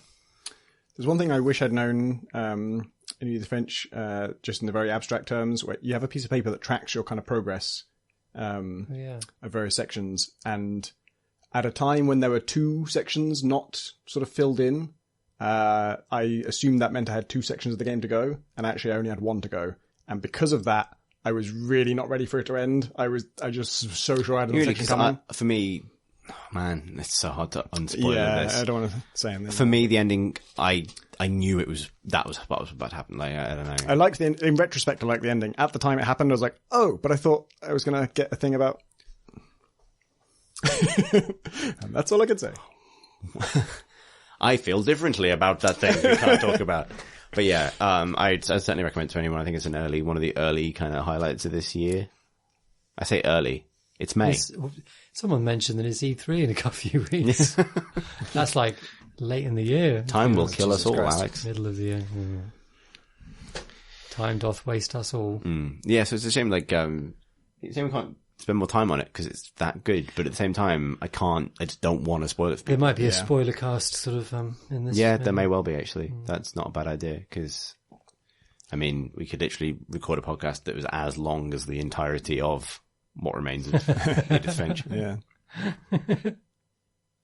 Hello. Microphone. What? That's a logical thing to say.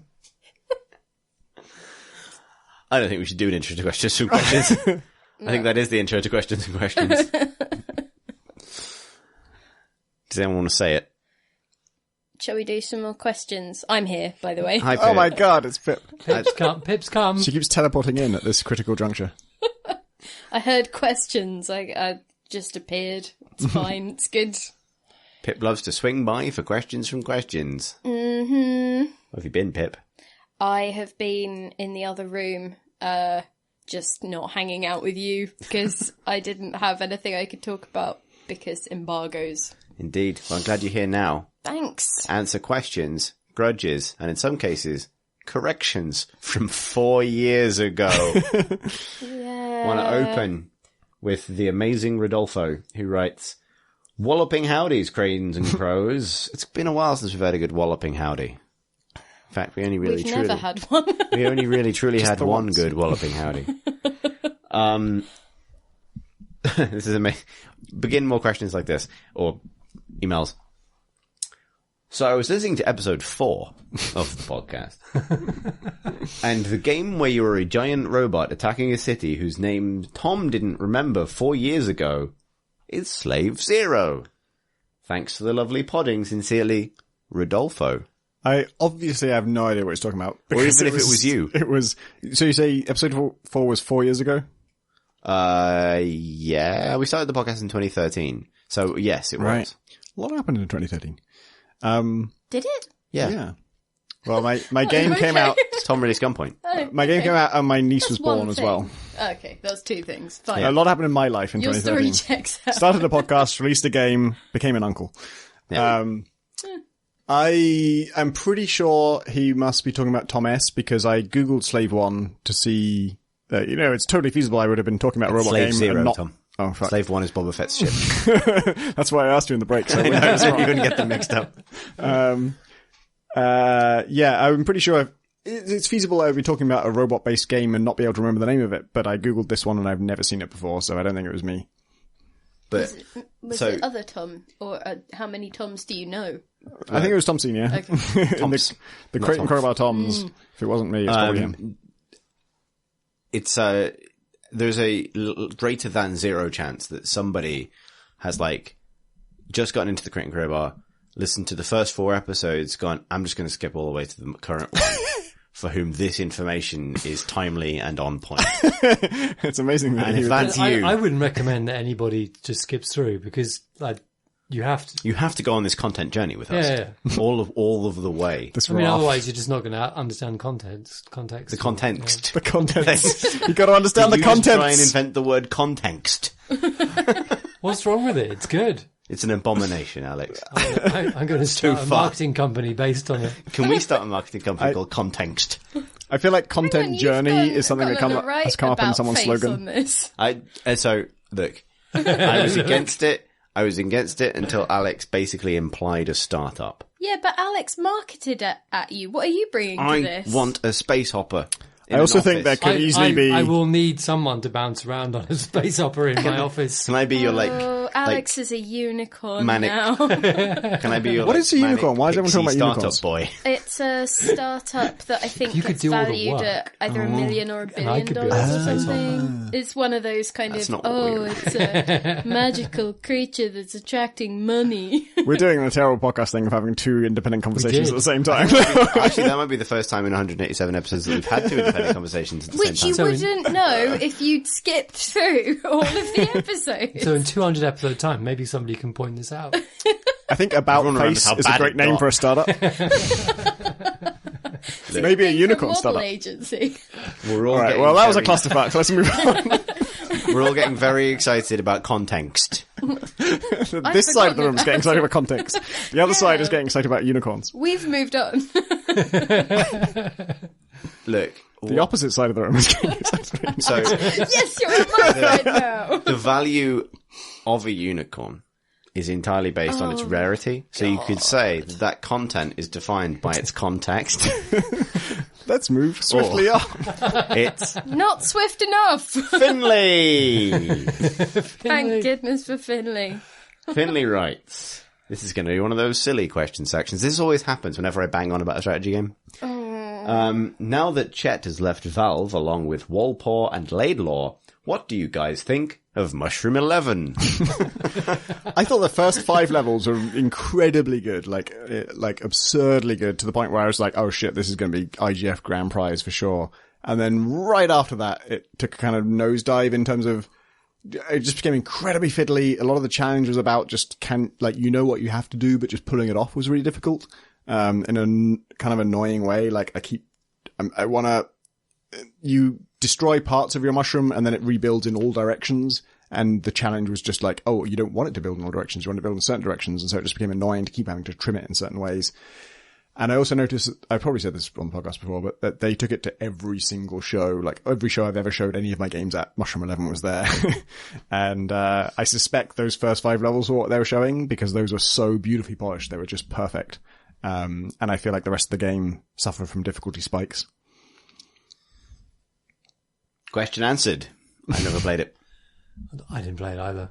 I started and then I stopped. After level 5? No, after level 1. Oh shit. But that's more because I didn't really have anything left to say and I wasn't playing it in a timely enough fashion that I could pass it off as work. And I was probably supposed to be doing something else as well. I don't know. One of those things. Andelect writes, do you think there will ever be a competitor to the Sims franchise like Cities Skylines was to SimCity? It's called living. It's not real life. It's called living your real life and kicking Tom's microphone. No, I don't know. I think it's interesting that there isn't one. It is interesting. No one else has really... You could say that stuff like RimWorld and things. I mean, obviously there's like Could a little you? bit... Without Pip yelling at you. You could! Today it is Alex's turn to be sat in the opposite corner from Pip. Is this a thing? Yep. The opposite corner. Yeah, I'm lazy. I can't look at Tom. I can't see him. It's, one of the things you learn is that Pip can only vehemently and somewhat randomly disagree with things you can see, like a T-Rex in movement. Yeah. It is interesting. How successfully have you ever had an argument with someone stood behind you? Quite often, because usually I can't bear to face them. Oh, really? Are you a car? Can't even look at you It's right usually now. in my head. Are you- and not That is a actually classic. out loud. That is a classic bit of blocking for a good old kitchen sink drama argument, though. That's true. yeah. That's Yeah. right, yeah.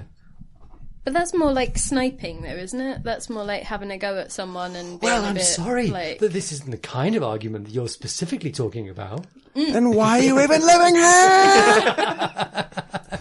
What was the question? The question was about The Sims. Oh shit, Yeah. no, I got the quote wrong. It's the maybe you shouldn't be living Maybe here. you shouldn't be right? living here. Why are you living here? Why are you living It's a here? valid question! This is like me trying to remember what Illidan says. Gladiators Illidan ready. turns around and says, maybe you shouldn't be living here! God. So I think that pretty much answers the question. I don't think I mean, so this is It's really Okay. difficult to make people, though, right? well, only one person here has done it. It takes Alex? at least 9 months. I I mean, I can tell you my part in the 2 times I did it. Piece of piss. Alex has actually done it twice. And that's That is not what you're supposed to do. Jesus Christ. Oh god. Oh no.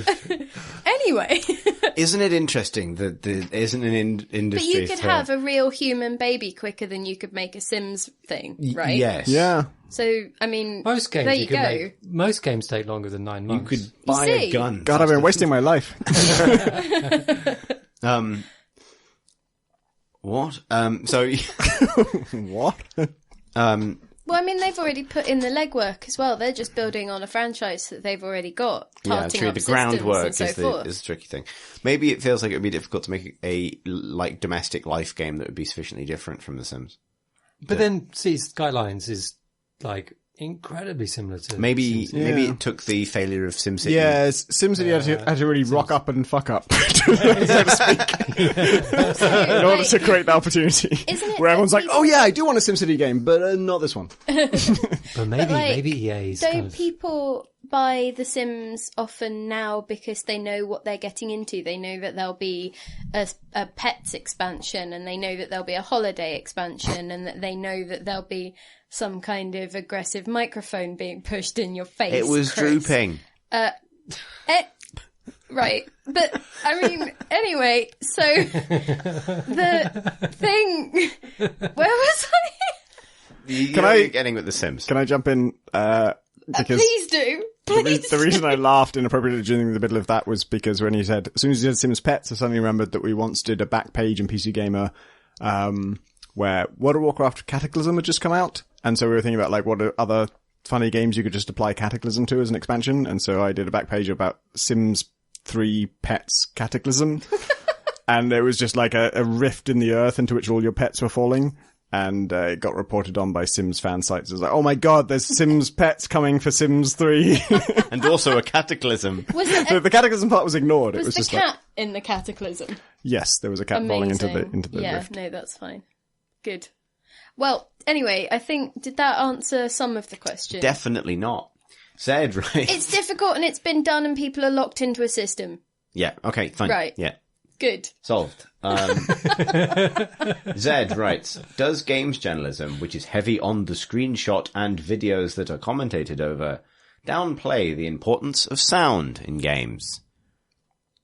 No.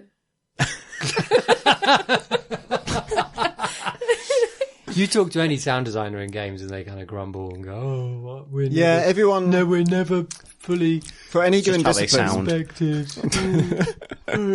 they sound so bad given their job. You need a sound engineer. I mean, but also, I don't know, like, I don't think the fact that you can print and publish screenshots of a game actually makes the text of the article talk more about the Pictures? graphics. No, if anything, it makes you talk about them less. Yeah. I do. It's true, sound is really important, and it's true that it's maybe not talked about as much, but I don't think that means it should be, because actually it's just impossible to describe sounds. Like, trying to describe sounds is just a Writing losing about battle. Can you imagine Wow. writing, like, you know, you can say the sound is great. What you can't say is, when you fire a gun and it goes, and you're like, yeah. I like- think it But would lend- instead, what you do is like it like firing a gun feels good, and you acknowledge the fact that sound plays a role part in that, yeah. And hopefully, there is definitely a lack of vocabulary, and also it does feel like it's the wrong medium. Like if you're doing a voiceover on a video bit, you could point out the parts where sound is good, or like you can sort of stop talking and let someone actually listen to it. But like, Oh god, but imagine that though. It's like, now everybody, we're going to all I stop talking. We're going to listen to a section of this game, and then you go, let's all appreciate the game. I am going to make working when you do that. at Contenxt, Context. our new media marketing company. Our first bid, we're going to pitch Frontier for Elite, a series of Elite Dangerous station docking noises, ASMR videos, narrated by me. This is why I got you on board. Exactly. These are the ideas that I'm looking for. It's the right content in the right context. Context. oh my god, you're both fired from your own company. I'm not part of it, but you're still fired. There's Having one company doesn't give you the right to fire people. Yes, it does. It's in company's house rules, whatever that thing they sent me was. Tom shouted shotgun when the first company was founded. no wait, I work there. Oh shit. We've been acquired. They, what should I do? So I remember hearing that it was actually like a little bit of a problem when registering the company that has the word shotgun in it. Like Oh, there's some really? extra I didn't know that. checks you have to go through if you have context here. We are speaking to if you your company. live on the day that Rock Paper Shotgun, it was announced, has been acquired by Eurogamer Network. Or Gamer Network. I hope they had to go through extra checks for that, because it was like, gamers, really? Really? You want to create a company of that? Are you sure? The Have you thing met is, gamers? though, like, we tweeted about it, or wrote an article about it, and I was kind of like, this is essentially just writing an article about something that I think a lot of people assumed was true anyway. Yeah, Like, there's definitely an element of like, I thought what it you was already? true when I started working there. Like, I Maybe all of disclaimed it. RPS No, thought that was I true. wrote a disclaimer at the end of an article once, and before it got published, John was like, no, they don't own us. Why have you disclaimed that they do? And I was like, well, because I think we need to have a sit down and a talk about the structure of this corporation. Because I don't know. Because it said at the bottom, part of the Gamer Network. Yeah. Oh well, this is the veneer of professionalism that they've acquired. Great. Sorry. You can't unbuy it. Much as you might try after this podcast. Deacquisize. That's our other company. Oh god. Oh no. The Acquisize. Because you got fired from Contenxt. Exactly. A subsidiary of Contenxt. Oh wow, it's weird the way we got de-acquisized there. Oh wait. We're taking all of the venture capital, or as I like to call it, Vapital. And we're leaving. Vapital is actually kind of perfect. Yeah. This is the worst. The actual worst. But I want to say that putting screenshots on a website does not equal talking adequately about artwork. Yeah. As somebody who knows And this. what is a video except a lot of screenshots really quickly? What? No, that's not what I was saying. That's stupid. Sorry, I was being stupid on purpose. But like, as somebody who has a degree in like talking about art and paid a Is lot your for degree in this literally in because talking about I'm in art? a lot of student debt. So It's got to count for something. I need it to mean something. But like, I write dedicated art features about games, but it's because it's a sort of more niche thing that isn't actually talked about in particular detail. People will say, oh, but the graphics are lovely, or there's a nice mood or something. But again, it doesn't equate to really digging into influences or styles or, choices in that way. And same with audio, unless you are one of a handful of well-known composers like Chris Remo or Jessica Curry or Austin Wintory, I totally agree. But it is nice that these days it feels like people talk more about art than they used to and less about graphics than they used to. Like there was a time when it was just graphics. There was no mention of the artistic sensibilities at all. It was just, this one has high fidelity, this one is better. And these days it seems like fidelity is not so much of an arms race. It's like that's stabilized a little bit. And now people are talking more about like, oh, this game has nice art. They're not talking in a very sophisticated way about it, but Please make it mean something. Otherwise that BA is worthless. I used my language degree for the first time in 10 years last weekend. You write for a living? No, but I mean someone needed like a linguistic question answered rather than just simply... I thought you were just like, you've just been doing it through mime. No, I mean, if this whole anything, I had to relearn how to write after university. Oh. Well, that's bleak. Anyway. George writes, you must revamp the Olympics. Oh. And Why? Yeah. Because of this fancy we're going on, Pip. Okay. Be patient. Choose new events for the next games, but they must be real versions of video game mini-games. What would you pick? No question mark, giving it a kind of demand thrust.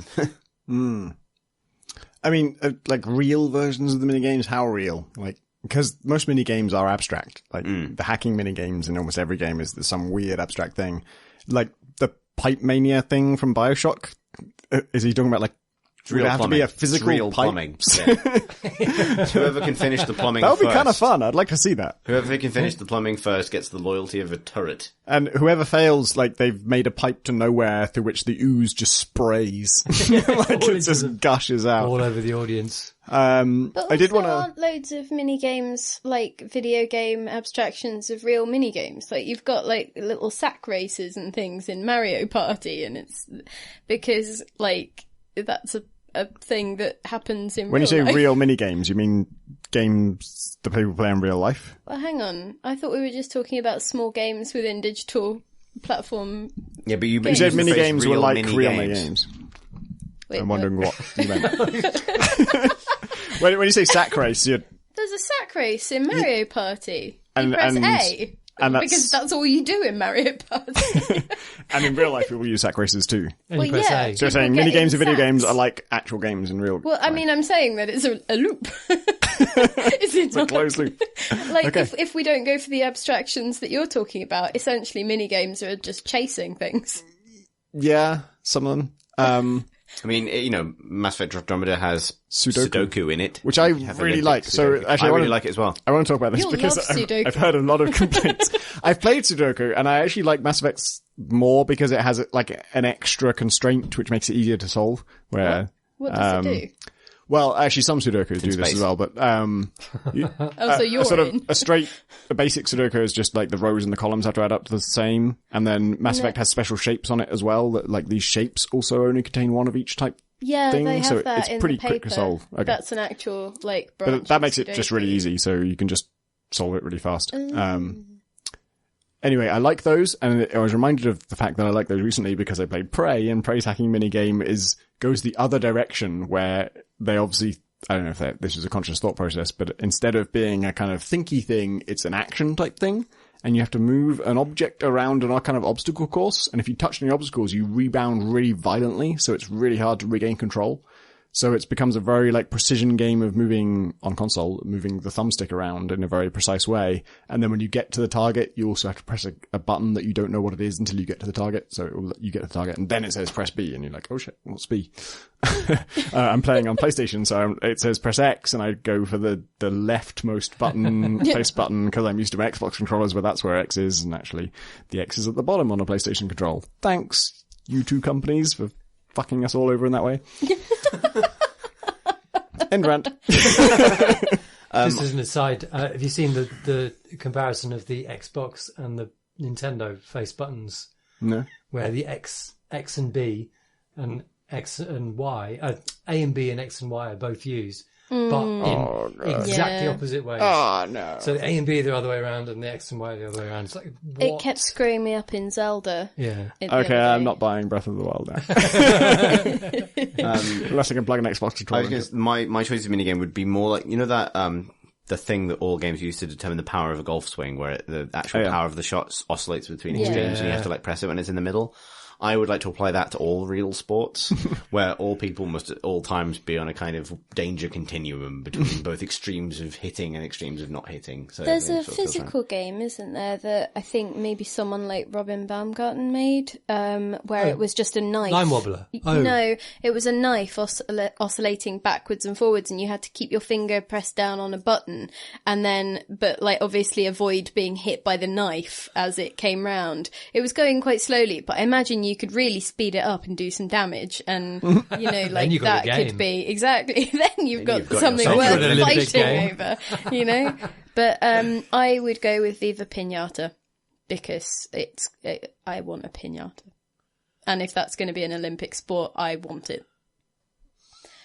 Any arguments? None. Good.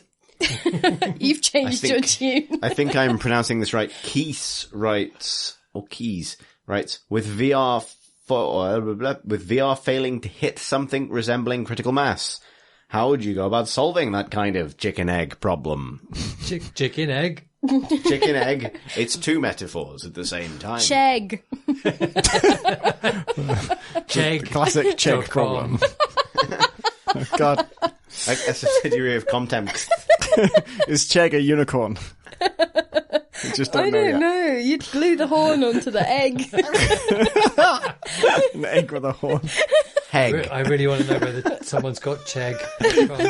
Unichegg. Egghorn.com. What are we talking about? Okay.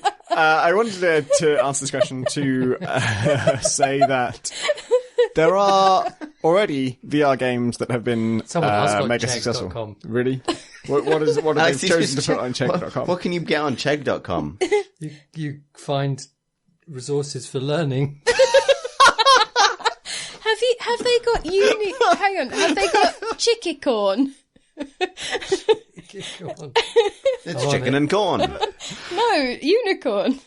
I don't know. I wrote resources for learning is the funniest answer to any question. Like, what happens at X.com? Eggs.com. Resources for learning. X.com probably isn't resources. Well, it's resources for learning a certain kind of thing. What's Someone's bought it. Oh. It's on Go. It's parked on GoDaddy. They're squatting it. Squatting on the chicky. Do you use any one-letter domains? No. Since I mentioned X. Oh, well, t.co is the Twitter URL shortener, so I guess we all use that, right? That's true. Where were True we? that, Tom. What the fuck was the question? I wanted to say, I started to say this. There are already successful VR games. So, my friend Dante makes Onward, which is, a kind of like a VR version of Counter-Strike, in some ways. And that's already mega successful. That's like, you launch your indie game and you get those kinds of sales, you're fucking happy. And that's not the only one. That Raw Data has also been a huge success. And, Chet, who was mentioned in an earlier question, was, keen to point this out, that like VR is already a thing where if you make a game that's successful in VR, you can already, top the Steam charts. Yeah, the Job Simulator was huge as well. Yeah. I want to point out this isn't a chicken and egg problem, because it's not like, if you don't install enough eggs for chickens, no one's playing VR. Isn't it? Well, wouldn't it technically be a chicken egg problem in that it's about where the support should go?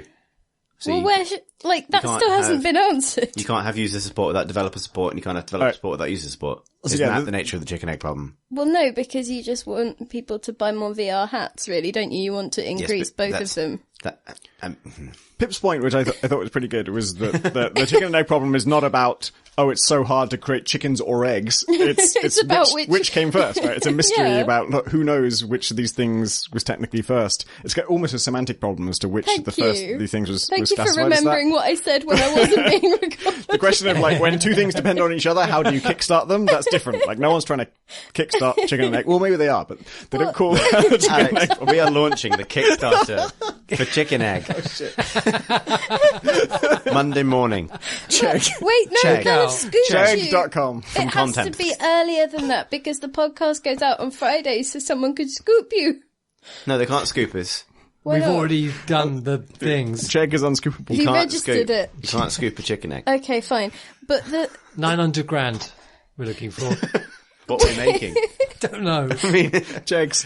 We can't work it out. You can't apply for venture capital if you're not willing to just say dunno to what you need the money Vapital. for. Yeah, exactly. And so, no, wait. But they could sell bundles. There we go. Bundles. Bundles of what? VR hats and games. At the same time. No, but this is how consoles used to work. I don't know if they still do, because I love how normally when someone is sitting in the seat where the microphone droops, they would usually keep putting the microphone up, but Pippa's just lowered in her seat to the point. Oh yeah, I'm basically lying down right now. Almost lying down in an office chair now. Yes. I'm increasingly concerned that this is an unlistenable business. Wait, no, I answered the question though. Didn't I? Did we? Yeah, I said bundles. People need bundles. Of what? Or VR. Just a bundle of VR. Put it in an egg. And Bundvr. Tom, you're not helping. Bundler. Bundvr. Oh god. .com. Coming to you. But that's how you sell a Buy console. your Bundvr a Chegg You right now. attach it to something, and then people will buy it. I'm pretty sure Bundvr Chegg is a Norwegian delicacy. Buy a Bundvr. Welcome to the 187th and final episode of the Crate and Crowbar, where we finally invent the Bundvr Chegg. And get rich and leave. Oh god. Tom, we should have got in on this. Tom doesn't need the Bundvr Chegg bunts. I do. I mean, you're a What if vital they don't part. want to acquire me anymore? You've been acquired. By Contenxt. Oh, God almighty. Was that... So I think that pretty much answers the question. Yeah, definitely.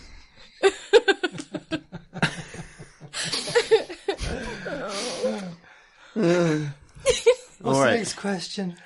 So June. What? June writes, Okay. Dear Crate and Crow Pub.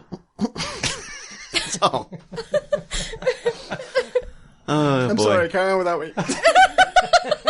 Leave me where Do you I remember, fall. given, and if we're harking back all the way to episode 4, do you remember when we started this podcast? Like, wouldn't it be funny if we did the PC Gamer podcast, but drunk? 187 episodes is how long that joke can last before it wears off, apparently.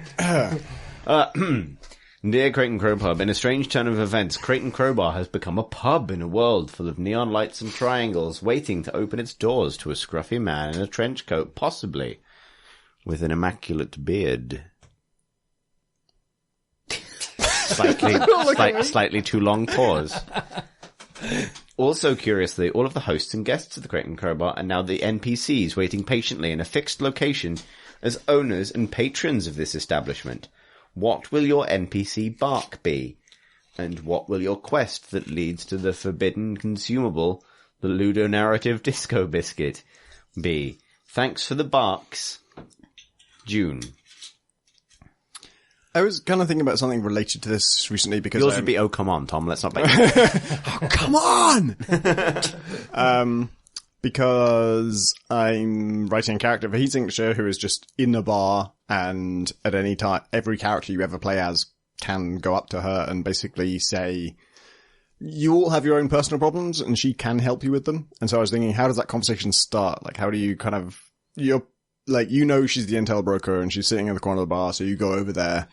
Do you say hi to her first, or does she say something to you first? And I basically decided that, like, you go over there. In general, it's not great to have the player say something first, because, like, if the player's gonna have a choice, then suddenly they're presented with a dialogue choice with no prompt to react to, so that's weird. And if you make them say something automatically, maybe it's not something they didn't want to say. So I think it's better to have the NPC say something first. So you walk over to them, and basically she is gonna sort of notice you walking over to her and be like, can I help you with something? And so that's kind of how I ended up doing it. So my NPC would respond in such a way that, like, doesn't require the player to say something first. Like, what's your problem? You could have made her the bartender. That actually, that was John's instinct as well. Trek. Yeah, that does make a lot of sense. If you're, like, someone you want to talk to, or someone you have a natural reason to talk to is a bartender. Yeah. I decided that she shouldn't be because I wanted her to be a little bit mysterious and shady. Like, the bartender is kind of a different character who's going to have a bunch of lore about this faction and tell you a load about that and be much more forthcoming. She's actually a little bit mysterious. If you have a problem and you go to her and you ask her, you can pay her to get your information. But other than that, she's, like, not going to be super talkative. That would be Pip's bark. No, it wouldn't. What would it be? Get out of my pub. Because I like Barbara Windsor, and I'm not doing any quests because I live there. I'm not leaving. You don't have to do quests, you're giving them quests. What? Oh, I didn't hear the question then. The question was, what quests would you dispense to the player characters entering this pub that we are doomed to spend eternity Then what in? do I get out of it? Item, goods or services? No, because then Whatever they you get the send goods them. and services. I'm not parting with my biscuits. Where did biscuits come from? Ask them for biscuits. Well, Yeah. no, but that's what the premise of the question was, that they get biscuits as a reward. There must be something in disco life biscuits. that you would exchange. Yes, disco for- biscuits is not the same as Ludonarrative biscuits. disco biscuits. I still want my biscuits. Tell them to go and get you some biscuits, and in return you'll give them some drugs. lore. You don't value lore, right? Oh God, no! But I also don't collect it. Steal some from Chris. Oh, that's true. Yeah, no, I'll give them Chris. For every biscuit they... Wait, hang on, what? You went a step further there without me noticing. I could be like one of those, like, temporary MMO companions that, Yeah. like, everyone in the city ends up with, so there's just a billion me's everywhere. You're the default companion. Yeah. No, wait. I could get them to play Shove Halfpenny with me. What's that? It's a game that no one wants to play with me, ever. You don't get a halfpenny because they're not real anymore, but you put, like a 2p or something on the edge of a board. That's the with, opposite like, of a halfpenny. Sorry. It's not. That would be a penny.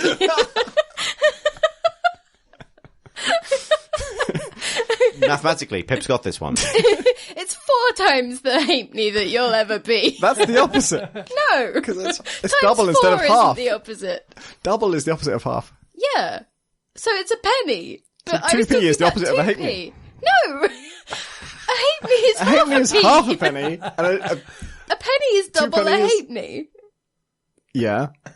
But... Oh, I see where you're coming from. No, you're right. Wow. Holy shit, I didn't expect this to have a resolution. I was just about to abandon it. You're finally on board with how It's opposites because work. you've hit the Anyway. one thing you both have in common, which is maths. Yeah. Yeah, that's Anyway, so you have like a board with like lines marked on it, and you have a 2p that's dangling half off the edge, and then you whack it with your hand, and with the flat of your hand, and then it shoves up the board, and it has to land between 2 lines for you to get the points. How big were halfpennies? Enormous. Size of a man's. So I could hate me, so it was actually like head pennies. Yeah, that's what it stands for. If you'd been on the Learning Resources website, you'd know this. Bundvr Chegg sells head pennies. But yeah, so I would. So be what would you able buy? to- Would you a game of shove halfpenny with me? Will it be? Yeah, exactly. Except Barbara Windsor doesn't sound. Oh yeah. Shove ain't me.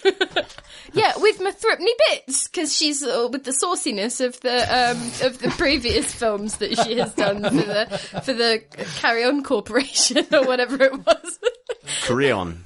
But with like wandering around with her waps out, what she did. What she did do that, yeah. Yeah. But Alex, what would your Owen, bark be? No, he's in That's his bark. EastEnders. Just a nervous laugh. James. Oh, God. Sorry. Um, I mean, they're often terrible. yeah. Are you But just going to be it's because it's what Tom was talking about how you've got to think of some kind of narrative context for why two total strangers would start talking to each other. Yeah, the main thing and was that's the problem with Barks is that Well, I don't know. In my Generally- experience, it usually starts with the problem with the games industry is, and then someone gesticulating wildly. if NPCs were always bartenders or taxi drivers, it would make perfect sense the way they suddenly volunteer information to you. Do you do anything nice with the weekend? Every NPC shouts. That would be a good bark. Yeah. Yeah. Are you? There you go, you see. Yes, Conversation I am. is ground to a halt. Yes, I am. Oh, I figured it out. I remembered. good. Well done. Thanks. Have we? Is this? Yes. Good.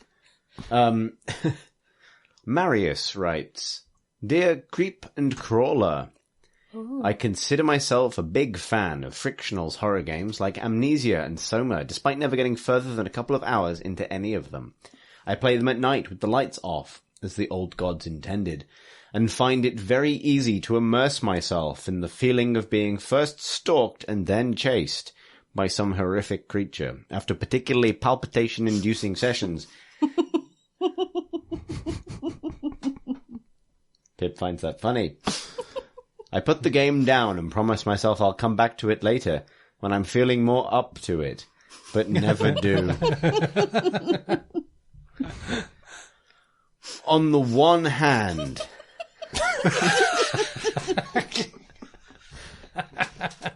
I only get to experience a small portion of each game, and I'm apparently missing out on some quite good thinking and philosophizing in the latter stages of the games, particularly in Soma.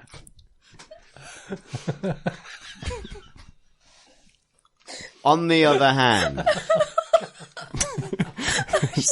May take some time. I feel like I get to experience the emotions the games intend to evoke very effectively and intensely.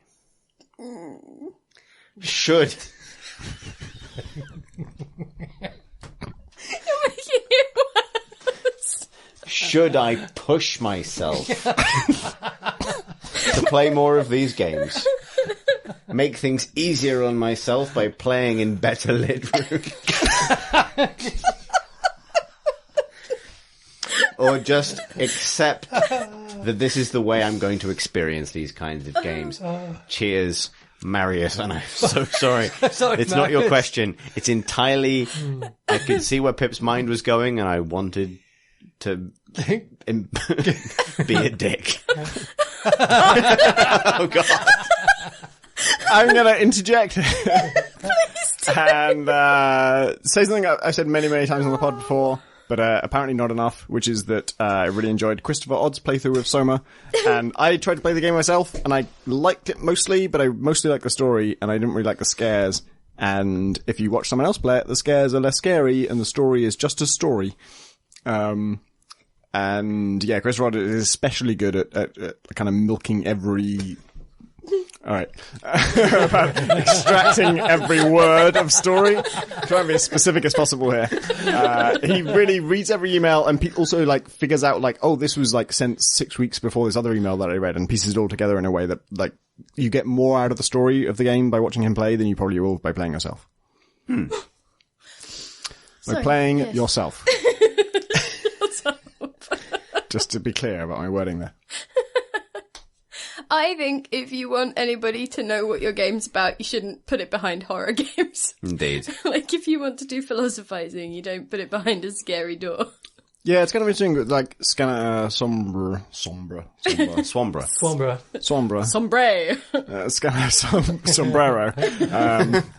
I hardly knew a sombrero.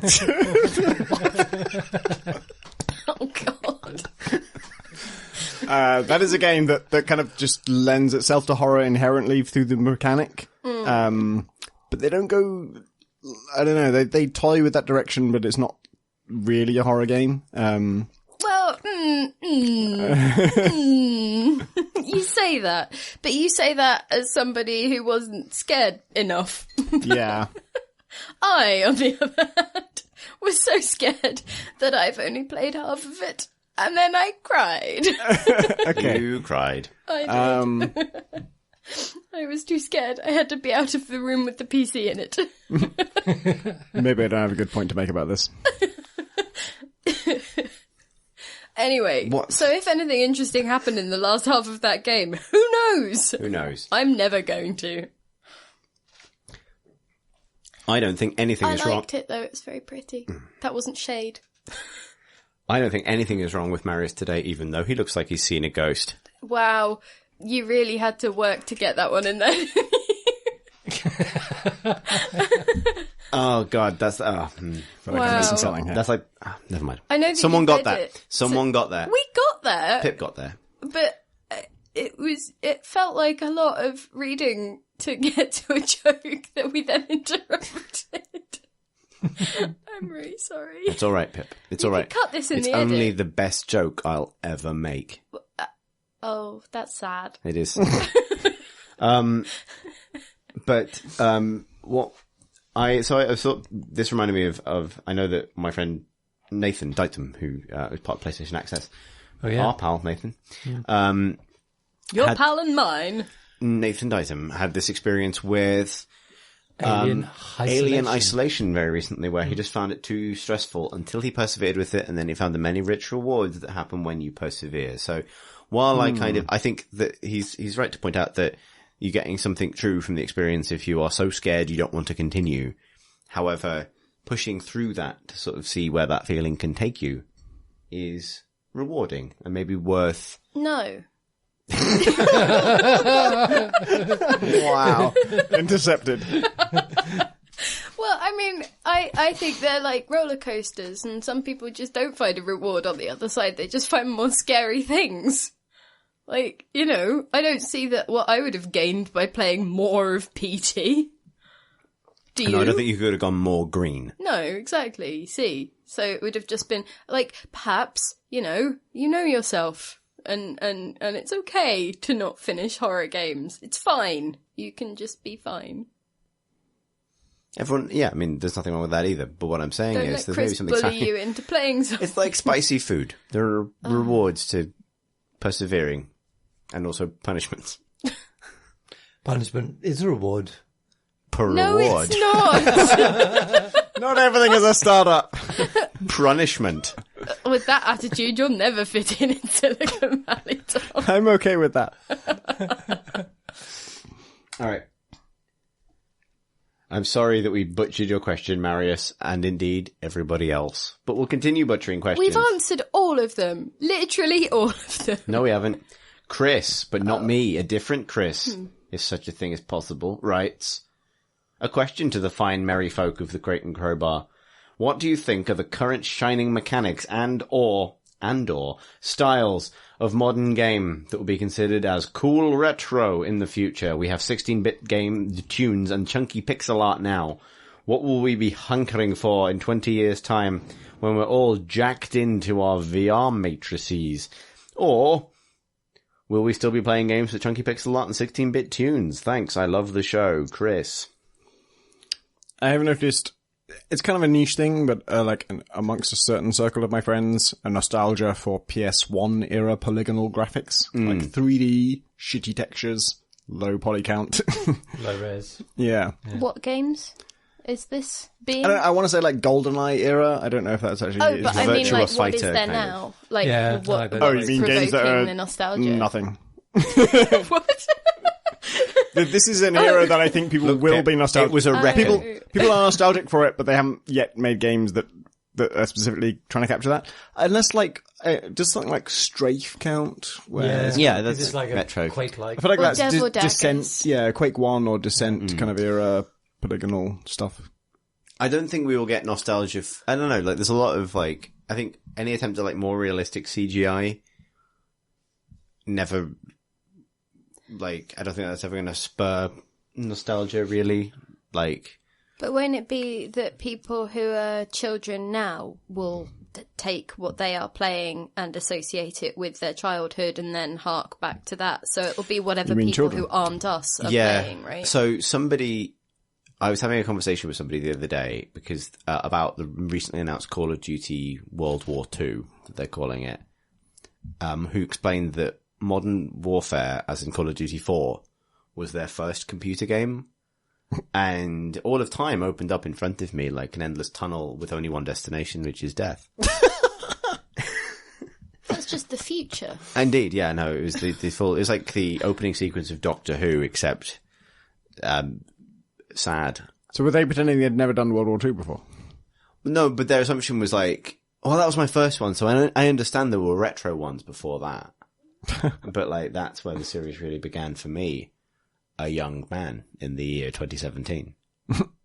And that was alarming. And I don't know what that proves.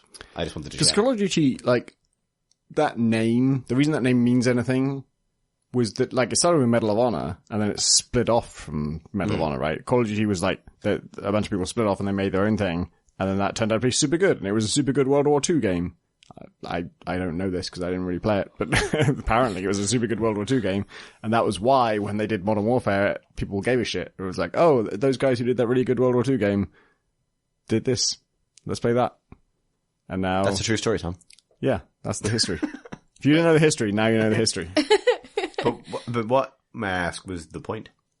What? I don't know how to back us up with a point.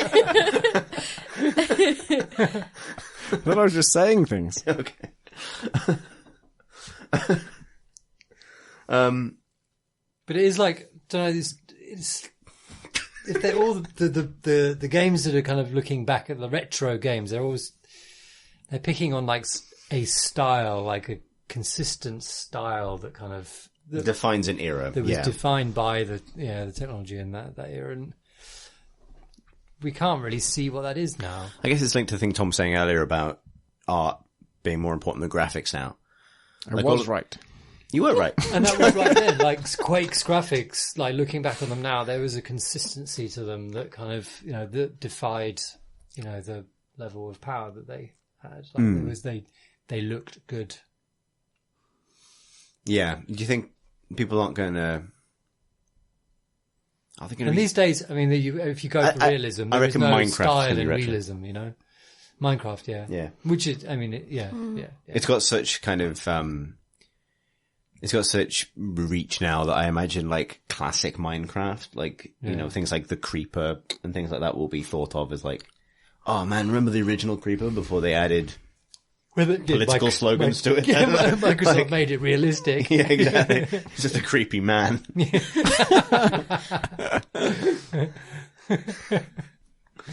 That's going to be weird, actually, because before that's the grim reality of his fleshy corpulence. That's a genre of games where, I don't know, they weren't done before, but their fidelity level was way behind what was being done at the same time. Yeah. With the scale of the worlds they're making and the fact that you could change them all and that would be remembered was unprecedented, but the fidelity was way behind all the other worlds that weren't doing that kind of persistence.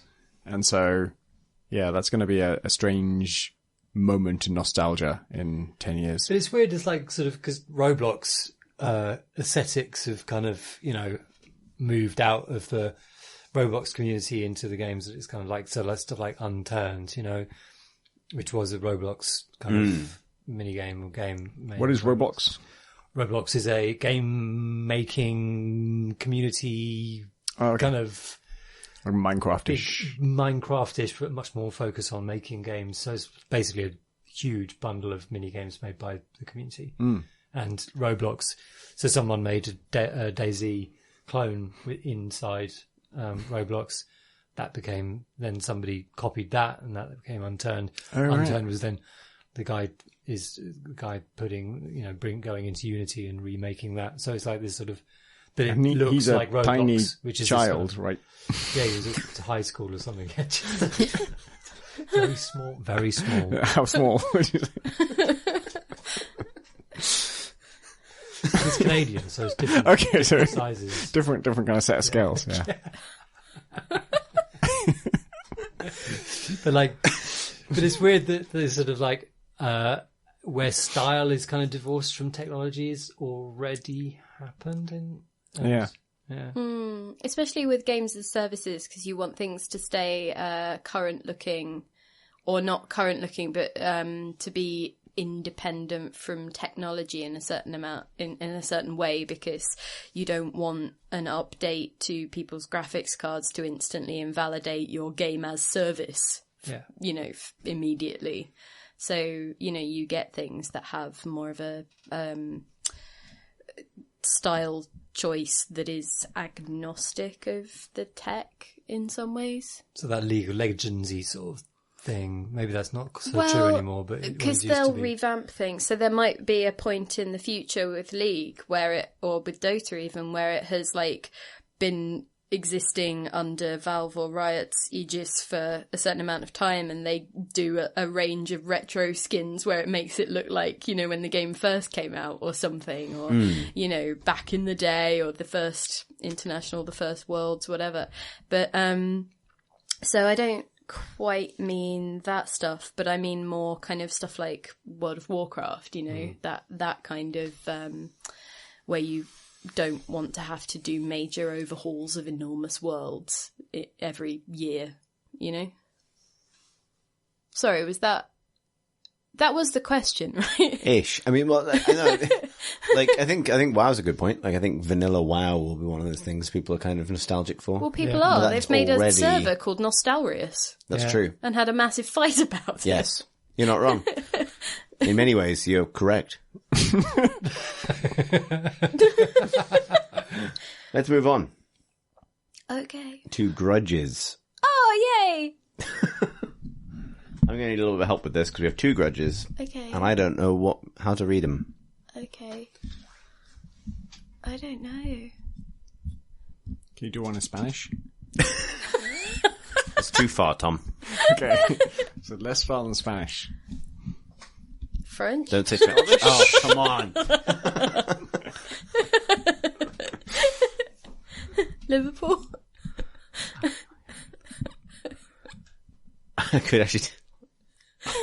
But maybe you're not. from there? I am actually from Liverpool, yeah. That is the thing. Were we going to get into trouble, though, if you do it wrong?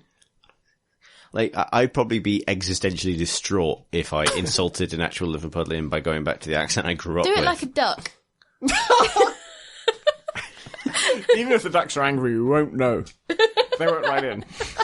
No, because that's gonna... So we had one complaint about my excited voice from the last podcast. Really? What? Yeah. Complete? What, were you not excited enough? No, I was too excited and maybe that should never happen again. Oh. It wasn't, unreasonable about it. I probably agree in some ways. Well, shall we just read these like normal people then? I feel like that would be I don't know. I mean, yes, I could do, but I can only imagine the disappointed faces of the kids at home. But you don't have to. This is audio. What? I can imagine things Yeah, visually, even when performing an audio experience. But, I mean, you can't see them. Physically? Yeah. No. Right. Spiritually? Oh my god, what do you want from us? Just suggestions other than Spanish and duck. Those were us. Somewhere between the two. Liverpudlian. Waiter. Okay, we'll go with waiter. Wait, what is waiter voice? I don't know. We'll figure it out. Hello, CNC. Right, John. I've held a powerful grudge against the classic Sierra adventure games for almost 30 years now. I used to love them. King's Quest, Space Quest, Police Quest, even Leisure Suit Larry. Quest. I bought King's Quest 4 back in 1988. It came on 13 5.25-inch floppy disks. And the box said it was the biggest game ever created, over 4 megabytes. I spent 4 months playing it, but when I finally reached the last scene, I was completely stumped. You were supposed to beat the evil ice witch or whatever, and I had tried everything. I later found out that the only way to defeat her was by shooting her with a heart arrow from Cupid's bow. Here's the thing. The Cupid's bow was one of the first items I found in the game, and it only came with 2 arrows. I had used one to become friends with the unicorn. Sorry, I was with you up until... And I had wasted I'm all right. the other one right in the beginning of the game, shooting it at a tree or something. The moment I shot that second arrow, I was screwed. And I could not finish the game, but it gave me clues at all about this. But it gave no clues at all about this. A sentence that makes sense. Even at 13 years old, I felt disgusted by this awful game design. I later found the much better LucasArts games, and I never looked back. Love the podcast, John from Sweden. Yeah, that's reasonable. That's entirely reasonable. What a load of old codswallop. Indeed. You have 2 grudges. I thought Yes. that Chris was going to read that, but it sounded more like a waiter came in and read that. Thanks, Tom. That is unusually cruel of you. I need a suggestion for Grudge 2. While I pour myself another rum, totally advisedly. Oh, God. Gardener? Wait, this isn't helpful, is it? You'll just do your waiter voice and try and pretend that there's more flowers involved. You've got my number there. So that's Goblin. That's the rum finished. That is the rum finished. It's what Marsh would have wanted Yeah, that's true. when he was alive. The guy who complained about the excited voice is going to complain about it. Well, it's at the end. People can stop listening, right? That's your power. You can turn it off. As the consumer of Contenxt. What do we... We need to have a board meeting after this. Robert writes, hello. Please find below my grudge, for which I humbly ask your consideration for the Grudgeonomicon. I'm so happy with my choice. Roguelikes. Love 'em. Delving deeper, carefully considering every action. Everything seeming more meaningful. That's the perfect voice to talk about roguelikes. Due to potential loss of your current session with a single misstep. Making the most of the available resources for Yoda. Yeah. And upgrades. Being forced to discover new combos. When you've given what you thought was chaff. Learning the intricacies of each system and how to push against the rules to tip the odds in your favour. So far, so good. Where? What?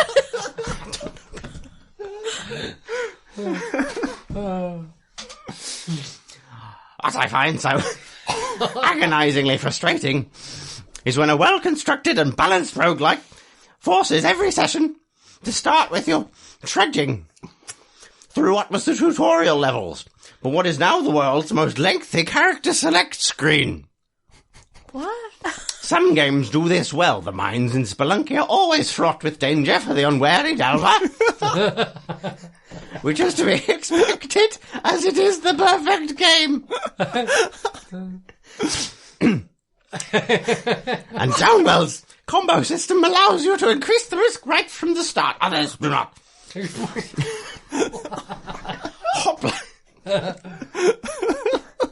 Hoplite. This brings to mind a delightfully deep game, but once you've rescued the fleece a few times and found that the real game starts at level 17, the first 16 levels become a tedious chore. Gutting his voice here. In which a single lost hit point requires a restart. Imbroglio, too. Things get interesting at 100 stars, but sometimes getting to that point is a mindless exercise, which sometimes gets you killed from a moment's inattention. I find such games end up in an early retirement. Even though I'd love to play more of them, I can't quite stomach the compulsory warm-up required by each session. So ends my grudge. Keep podding, Robert. Oh God, I'm never doing that again. You're not going to talk tomorrow. I'm so sorry, everyone who backs us on Patreon. I really am. Wow.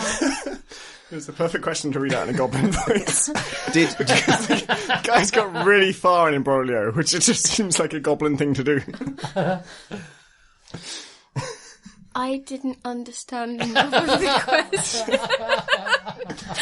Do you need me to read it out again? No, oh God, no. There was something about roguelikes. Yeah, that's And all I got as well. Okay. How do we assess this? It just needs to go in the book or not. Did people understand the gist of his grudge? Tom? I was very focused on the delivery.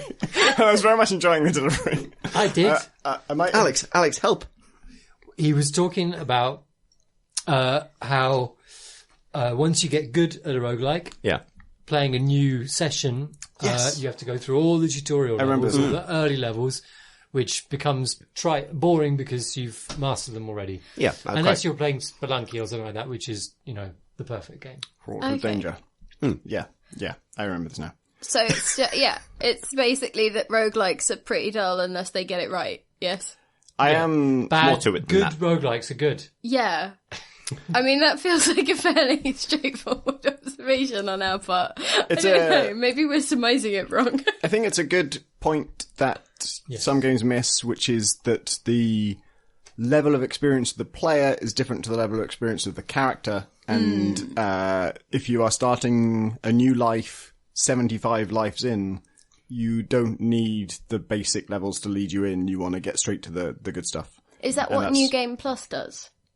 Possibly. So do roguelikes need New Game Plus, or do they just need to be Spelunky? Well, personally, I'm trying to avoid... letting people through, because a lot of them you have to play the early ones because you'll be getting items or choosing routes. You or can see setting how up, little I play roguelikes. Setting up routes that will lead to certain... I think that's reasonable. I think if you design a roguelike badly, then that's legit annoying. Yeah. I'm trying to avoid it in Heat Signature by just giving... Designing a roguelike badly. Yeah. I'm always trying to avoid that. But difficulty is a specific problem I'm trying to tackle where I never...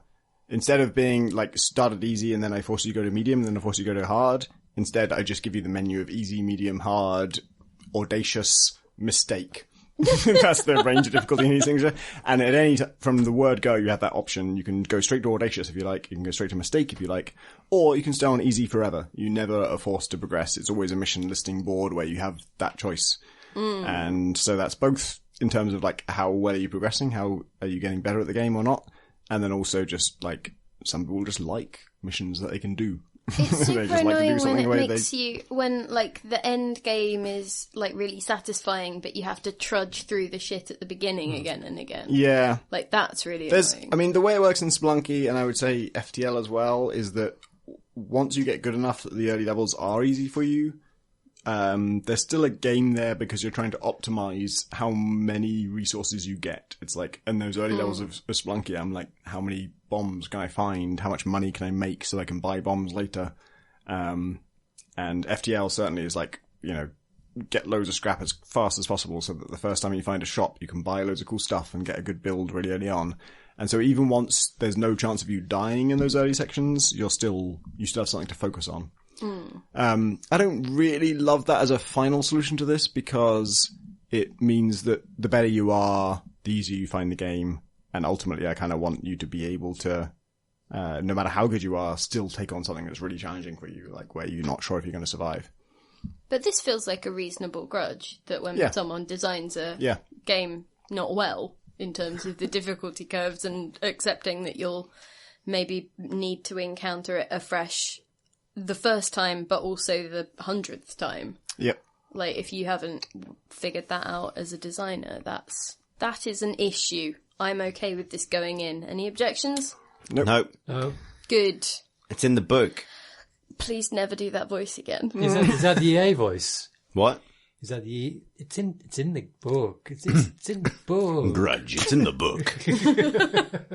No. That. If anyone's still listening. Oh God, they might be. All of the podcast that we have time for. Oh, thank goodness. Indeed. If you would like to send us a question or a grudge for a future episode of the Crate and Crowbar, you can do so by emailing us at questions@crateandcrowbar.com or by tweeting us at Crate and Crowbar. You can also hang out on our YouTube fuck. You can also... You can do that. I tried to do 2 plugs at the same time, but it turns out they're not compatible plugs. You can hang out on our Discord if you like. The Discord link is on our website at crateandcrowbar.com. You can follow us on Twitter at Crate and Crowbar.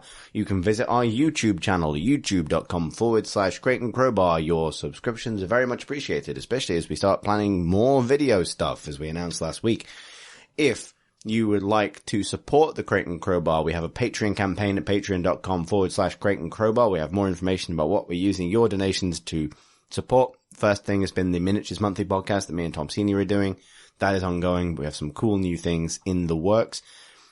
The thing we've decided to start saying, so I'll say it now, is that actually your iTunes reviews and ratings do help make the podcast more visible. So that's always a great thing to do if you enjoy the pod, is to leave us a little review. Maybe not of this episode. Maybe of a different episode. It was about an hour shorter. Maybe keep this to yourself. Yeah, keep this one to yourself. Share this one with friends that you trust. Episode 4, I hear, was good. Friends that you don't like. Perhaps advise they go all the way back to the beginning and allow them to have 4 years build up to the point where we got possibly too drunk for this podcast. Oh, no. Even so, your ratings and reviews, honest as I expect them to be, are appreciated, and they make the podcast more visible for better and worse. If you'd like to follow us I'd like to warn other people about this.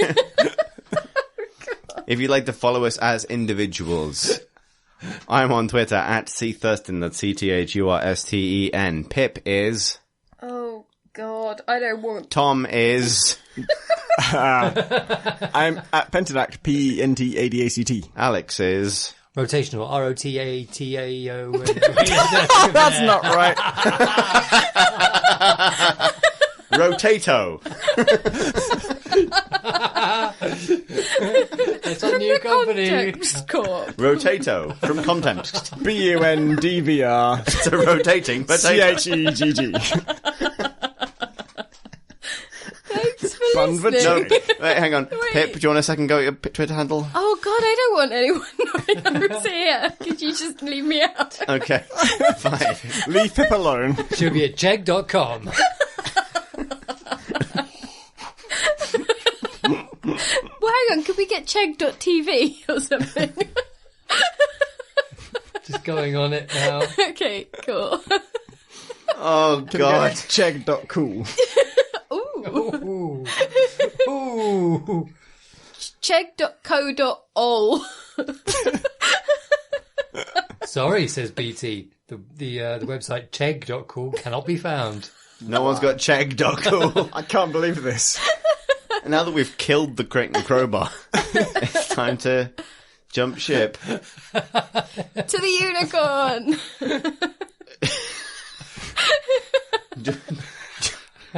Join us in Bundvr.cool. Goodbye, everyone. Thanks for listening, everybody. Sorry for listening, everybody.